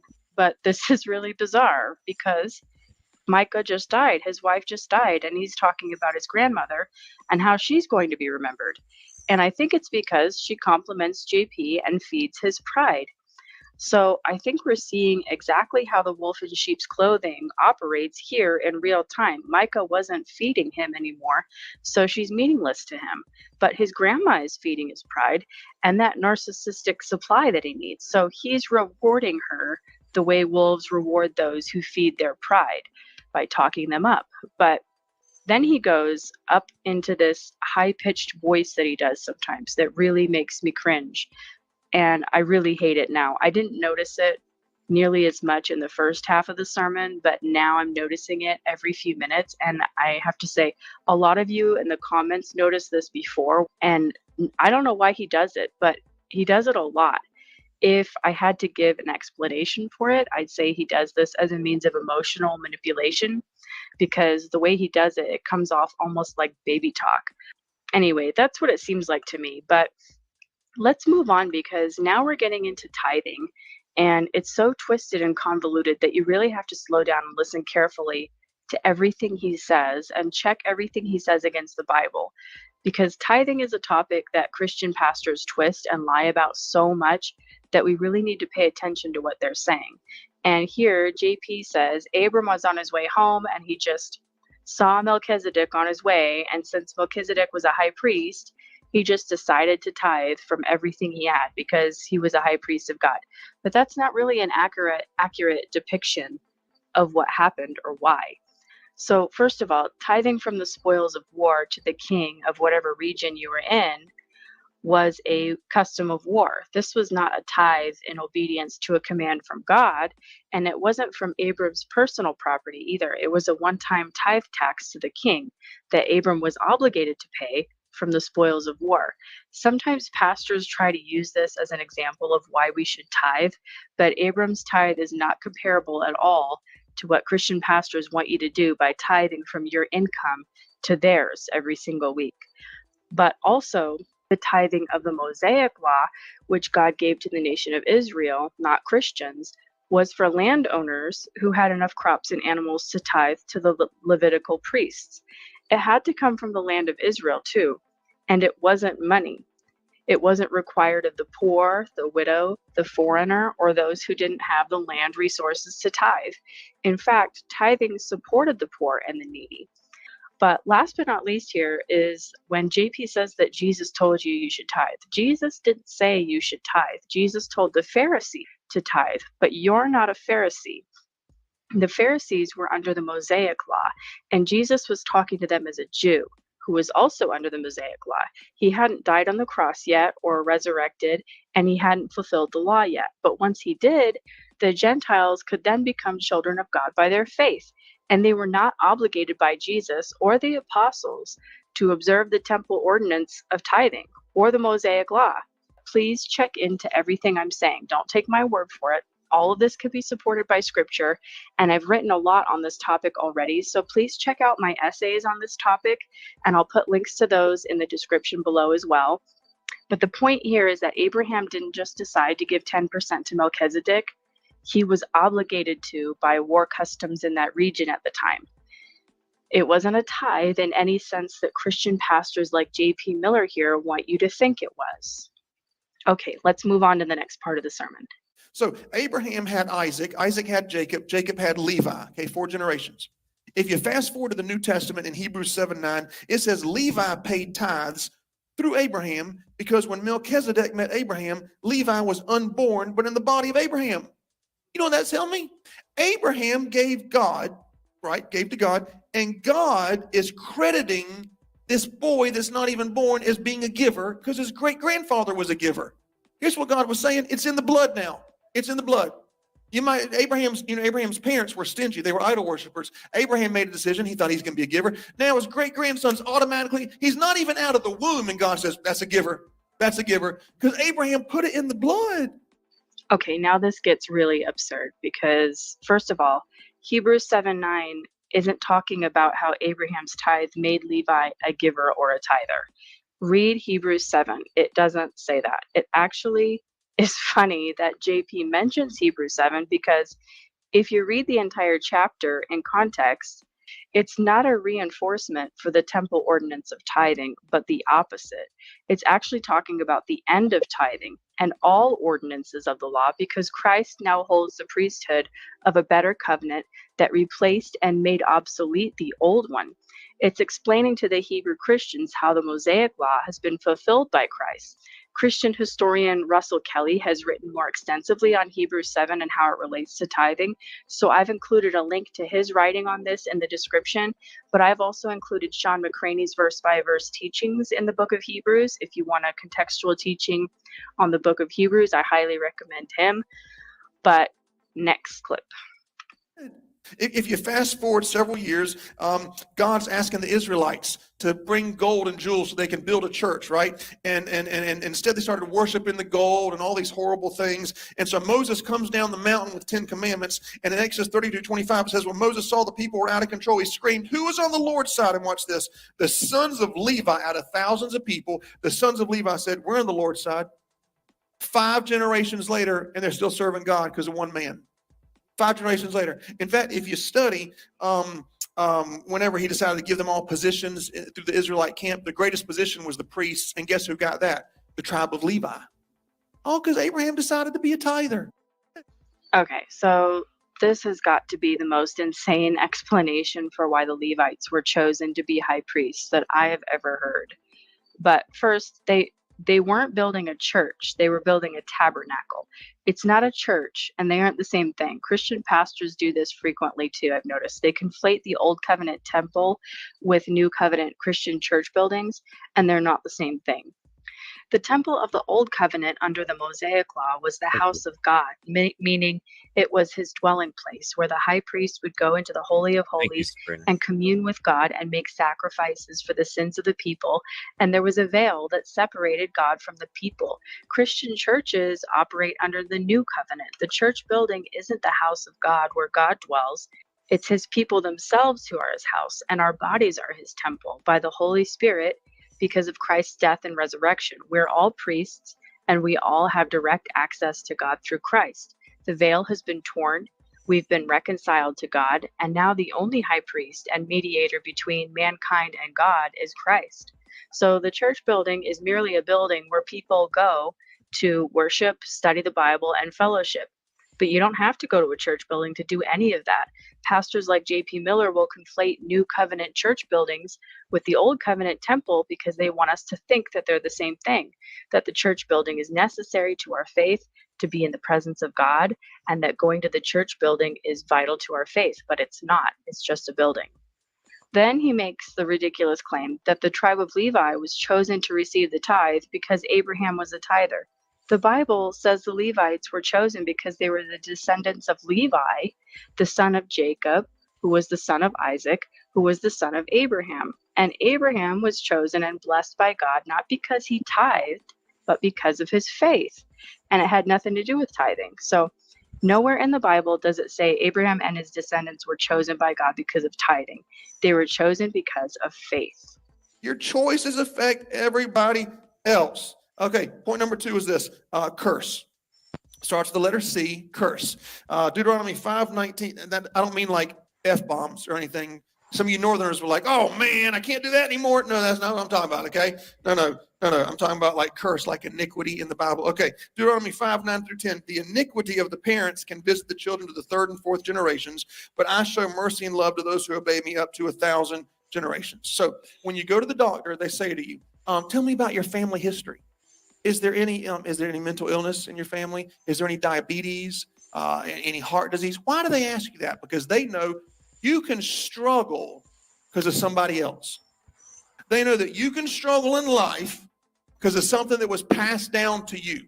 Okay, we call it a bad blood, but the Bible calls it an iniquity. Heredity. Now, there's 2 definitions of the word iniquity. One I'll put on the screen, and that's this: continued disobedience that gets passed down from one generation to the next. Let me give you an easier way to think about it, and you can write down if you want to, but an easier way it would be an inward bent. The areas that Satan tempts you in your flesh, that's an iniquity. That's something that's getting passed down. It's an inward bent or an inward motivation. And what happens is intellectual principalities of darkness study your family line so they know how to tempt. If you ever wonder, well, I can't believe that this happened to me and I just fell into it. Well, that's because Satan's been studying your family line for generations. He knows the iniquity that he's been trying to get them to keep passing down to you. So he knows the area, alcoholism. He knows to tempt you with alcohol if that's in your family. He's already studied. He's got you already. If you're easily, influenced by the wrong people, he knows if I can just get the wrong person around him. Whatever it is, pornography, whatever it is, Satan studied it. Adam and Eve. Right? They disobeyed, and that decision affected the entire world. It affects us. Well, the first murderer in the Bible was Adam's son, Cain. The second murderer was Cain's descendant, Lamech. That just kept getting passed down from one to the next through Cain's offspring. Proverbs 26:2 says, the curse does not come without a cause. Let me say this. There's a reason that your family keeps going through divorce. There's a reason that poverty, you just can't pay your bills, your parents couldn't pay the bills, your grandparents. There's a reason. You got to break the curse. There's a reason for it. This will really enlighten you, I think. Have you ever heard of the Kennedy curse? Okay, now I'm going to teach you something. This is just from the past 100 years. I could have gone further, but I don't have time in the sermon to do it. But just in the past 100 years, Joseph Kennedy Jr. died in an aircraft explosion. Kathleen Kennedy died in a plane crash. JFK was assassinated. Robert Kennedy was assassinated. Michael Kennedy died in a skiing accident. JFK Jr. died in a plane crash. Ethel Kennedy's parents died in a plane crash. Ted Kennedy accidentally drove his car off of a bridge. Now, let me just tell you, that's just in the past 100 years of this family line. That's not bad luck. That's not a coincidence. That is a spiritual force trying to destroy that bloodline. Whoa! And I hope that you are wise enough to recognize what the enemy's trying to do to destroy your bloodline. Whoa! So you can be strong and to make the right choice when it comes against you. It says in Ezekiel 18:2, what do you... Whoa! A force that's trying to... What? You mean by this proverb? God said, the parents ate sour grapes and the children have a sour taste? As I live, says the Lord, don't say that anymore. He was saying, you can't blame your problems on your parents anymore if you belong to me. This is the most bizarre explanation for why the doctor asks for your family history I've ever heard. It's bad enough that he's preaching on this day at all, given the fact that Micah just died the day. Remember, this is all before he announces it. This is shout out, check my church. This is why we're watching this version of it, because this right here, I'm telling you, the information, we went into part 1 last night. The information, the presentation, this is all just top notch. Shout out to Check My Church. Before, but then he makes it so much worse with the things he says, his false teachings and claims about tithing, and Shout all out the to other Check red My flags Church. throughout the sermon, all the jabs at Micah and women and the congregation, all the hypocrisy and the narcissistic behavior. Even the theme and message of the sermon is weird to me. We're supposed to be Christ-like minded and gospel-minded, not generationally minded. As JP continues the sermon, he starts to deviate from being generationally minded to talking more about the gospel. I don't understand why he puts any stock into genealogy or being generationally minded at all, when the Christian isn't supposed to waste their time on endless genealogies. We're supposed to be Christ-like minded and be transformed by the renewing of our minds, not plagued by the sins of the generations before us. That's why Christ came, to wipe out the generational curse that Adam created and save us from having to be generationally minded. So this sermon is so all over the place so far. It's hard to follow and make sense of it. It's really bizarre. It's totally inappropriate. And the red flags just continue to stack up. But unfortunately, we're not done, and the worst is yet to come, and I really mean that. So please don't forget to subscribe to stay in the loop and get notified when the next part of this review comes out. Until next time, use discernment, examine everything, protect the sheep, and as always, please do not feed the wolves. Oh, is there a part 4 coming or something? Because we saw the end of it. You know, we saw the end where he announces that she passed, but very interesting.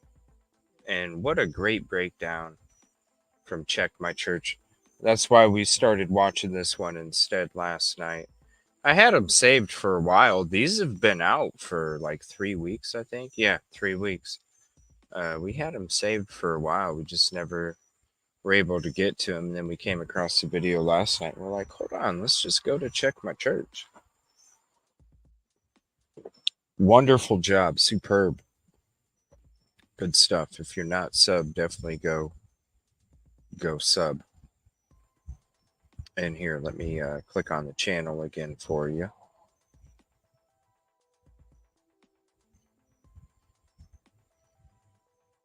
All right, if you're not subbed, definitely go sub and then come on back.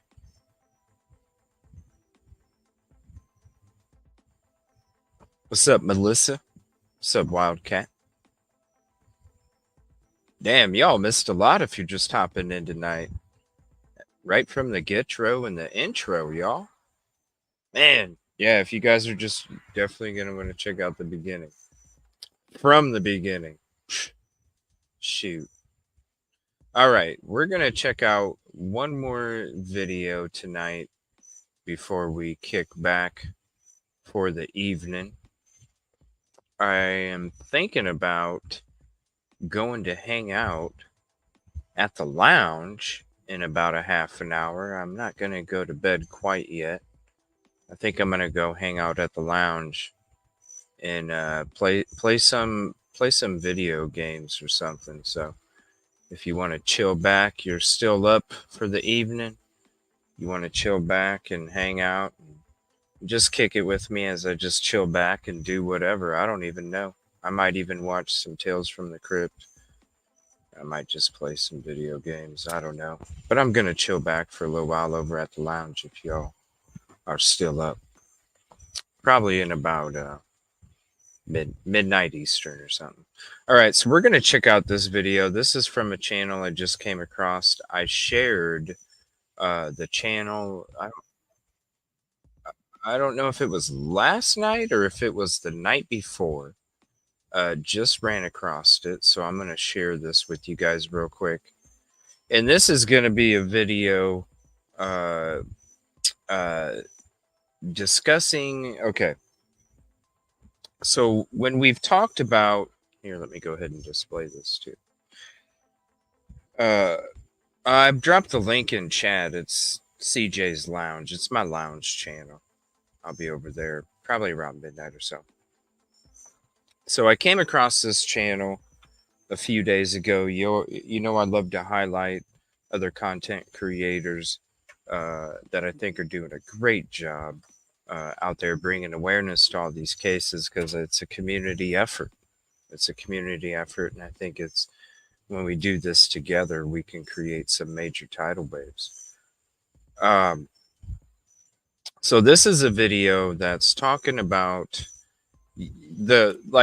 with what was being said from the victims earlier in the show, or the video that I put out tonight. I mean, you'll want to hear the commentary, but definitely, you'll definitely want to go check out this video, where I had a conversation with some of the victims outside of the Sprinkler Boy bond hearing.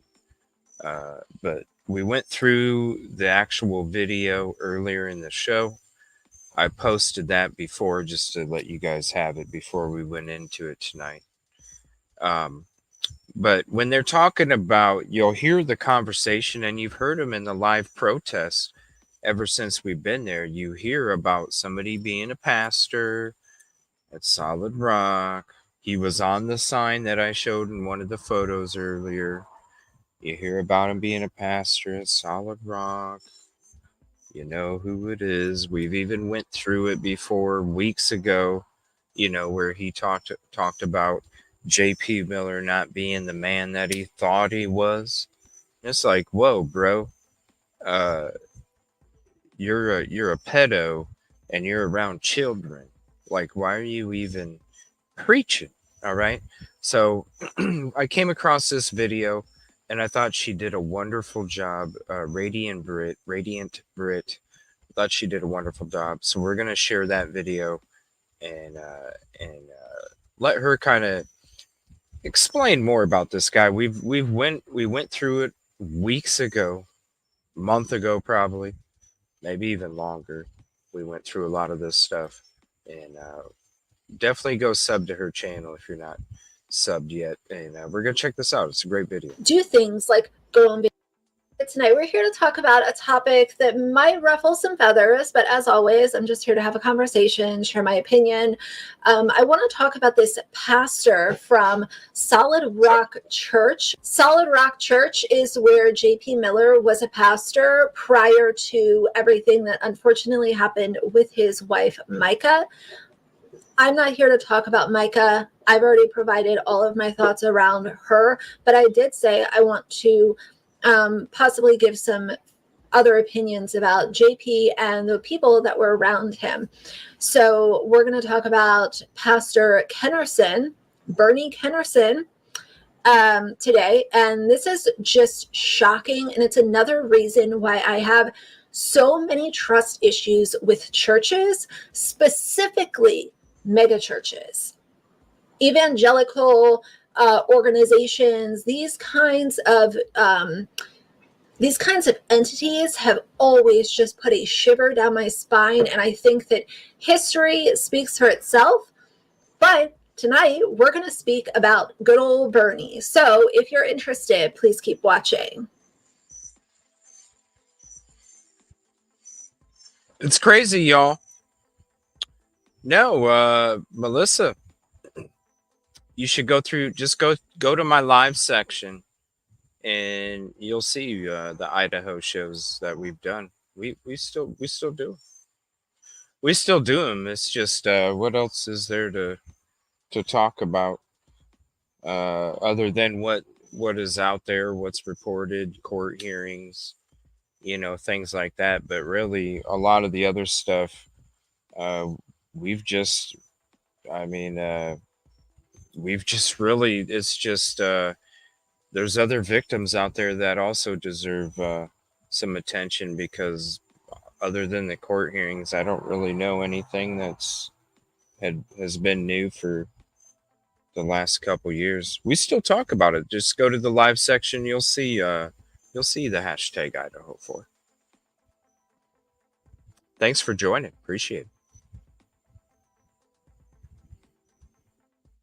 So, as people on social media do, typically when these true crime cases are unfolding, it's not only about hopefully honoring the victim or victims in the story, but also looking at the possible suspects that were around this victim and involved in either business matters, family matters, or maybe just a casual acquaintance. And as it usually happens, people found out that this guy, Bernie,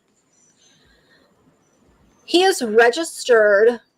He is required to register because of an absolutely abhorrent, horrific act that he committed. So to have to register, and you did that, yet you are standing here as a pastor. You are standing here in a pulpit telling people how much God can save and how much Jesus loves them. And you are trying to be a messenger when you are the last person that should be talking to anybody, especially when it comes to power imbalances, because let's be honest, like there's a power imbalance between a pastor versus someone that attends that church once a week or twice a week or whatever. There's a power imbalance there. And so many times pastors abuse their power with people that trust them. And they trust them because they think that they are good members of the community and they should, be listened to and their advice should be taken.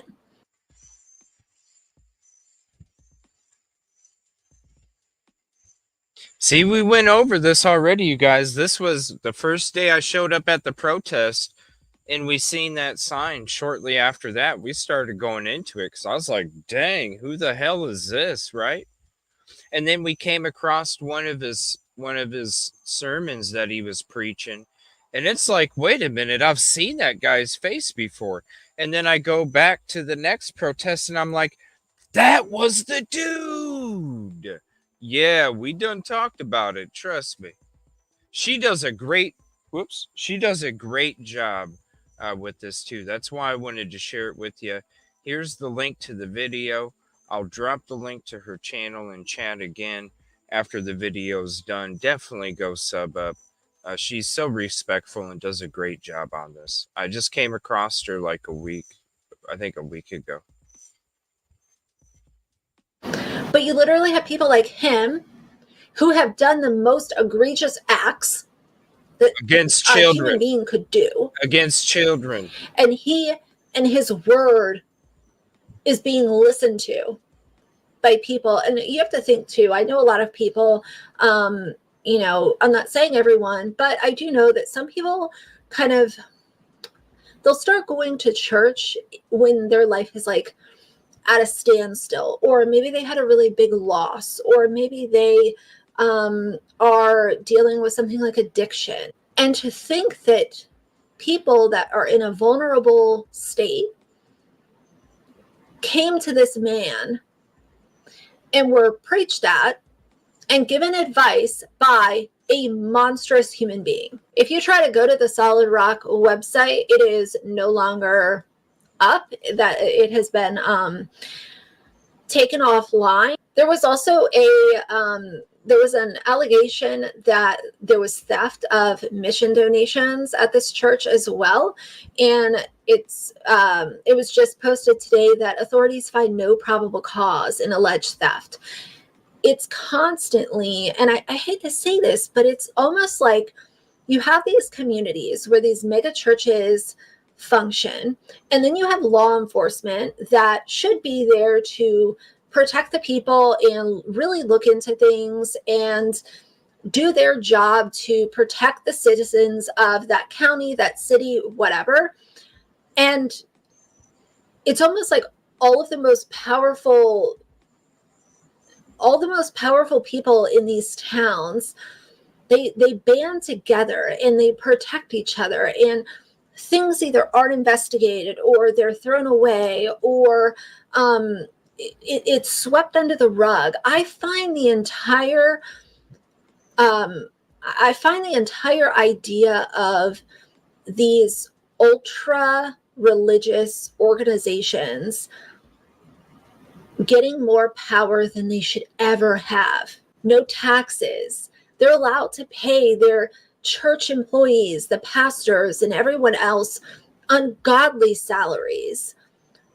There's allegations of SA. There's allegations of funds going missing or funds being misused to do things like go on vacation, buy mansions, buy high-end designer items, so that these pastors can, walk in and they've got their Louis Vuitton this and Gucci that and Golden Goose shoes. And it's just wild to me. I don't understand. I would really, I know this is absolutely insane for me to even say this, but I would love to see over the next 5, 10, 15 years for these churches to be held more accountable, especially in the financial division, because they have gotten away for far too long with not paying taxes, being able to spend money however they want, and then you literally have people that are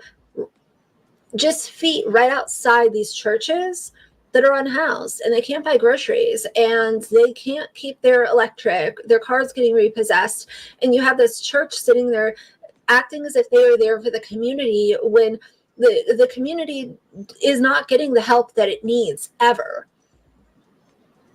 And if and when it is, it's blasted on social media so that everyone can see, oh, we gave Susie down the street $100 for groceries, but let's do this video, let's take this photo so we can post it on Facebook.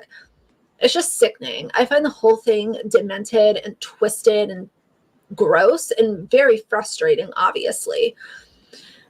But it seems like Solid Rock is going to continue to be looked into, as they should be. And I hope that all of their secrets are exposed. And not just Solid Rock, but every mega church in the United States.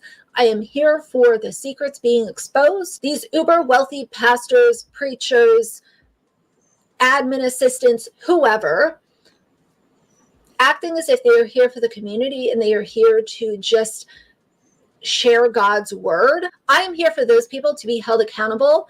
And I think accountability first comes with taxing the churches. And let's go ahead and reconcile the books and let's see how much is everyone making. Where is the money really going? When you're passing around that dish asking for, oh, you don't have to give anything, whatever you can. Where is that money actually going? I don't want to see one item from a freaking Louis Vuitton store. It's outrageous. Pastors flying in private jets. Pastors literally going on all of these extravagant vacations and not a penny of it coming from their actual pockets. It's sketchy and gross. In between a lot of these pastors having really awful criminal histories and just being awful individuals. Then you also have them, the ones like J.P. Miller, who are cheating on their wives and then coming into church on Sunday and preaching the word of God while you are actually being unfaithful to the person that you promised to honor and love. So the whole thing, it's so much fraudulent activity, and it frankly makes me sick. But I wanted to share this about good old Bernie because I could not believe, like, here we have another pastor that does not belong in a position of power being exposed. And he was only exposed because of everything going on with J.P. Miller and Micah Miller. Yep. But I guess at least it was exposed. So. Yep. Exactly. That's why it was like I showed up at that first protest. I was like, oh, there's Trisha. Oh, there's Wayne. There's JP. Who the hell is that other guy? And then just a couple days later, we just came across the sermon where and it was like, oh my gosh. I was like, I've seen that guy's face before. I know I've seen his face. Crazy. Then we went into it. What's up, Rochelle? Well, we're going to be ending the show. I want to say thank you guys. I dropped a couple links for you. If you haven't checked out those videos, go ahead and check them out. Like I said, I'll be hanging at the lounge tonight for a little bit. I'm not sure. Maybe we'll watch, I'm thinking an episode of Tales from the Crypt or something. Sounds cool. But I wanted to say thank you all so much. Thanks for hanging out earlier today at the bond hearing. Also, double check that last video I posted. Listen to the conversation. Very interesting. But check out the show tonight. We covered it in the beginning and we had some commentary with it. And we discussed and kind of broke it down this evening. So we'll see you back tomorrow. I'm not sure if I'm going to be doing a day show. That might be last minute, but we will be back tomorrow night. And I don't know. I'm looking at the poll and it looks like y'all think that I should go. So I don't know. We'll see. Maybe I'll pop up tomorrow night and we'll just go for a walk and talk Micah Miller's case out in the neighborhood. It is a beautiful night. I don't know. We'll see. What's the 10% chance tomorrow? I don't know. We'll see. Maybe we'll let the weather dictate it. Appreciate you guys. Please hit the like if you haven't yet. Sub up if you're not. And continue to hang out with us as we bring awareness. Hashtag justice for Micah. And the QR codes are always in the intro of every show. So go ahead and skip to the beginning. Take a screenshot. Share them with your friends. Click the codes. Help the family. Appreciate you guys. Thanks for being there.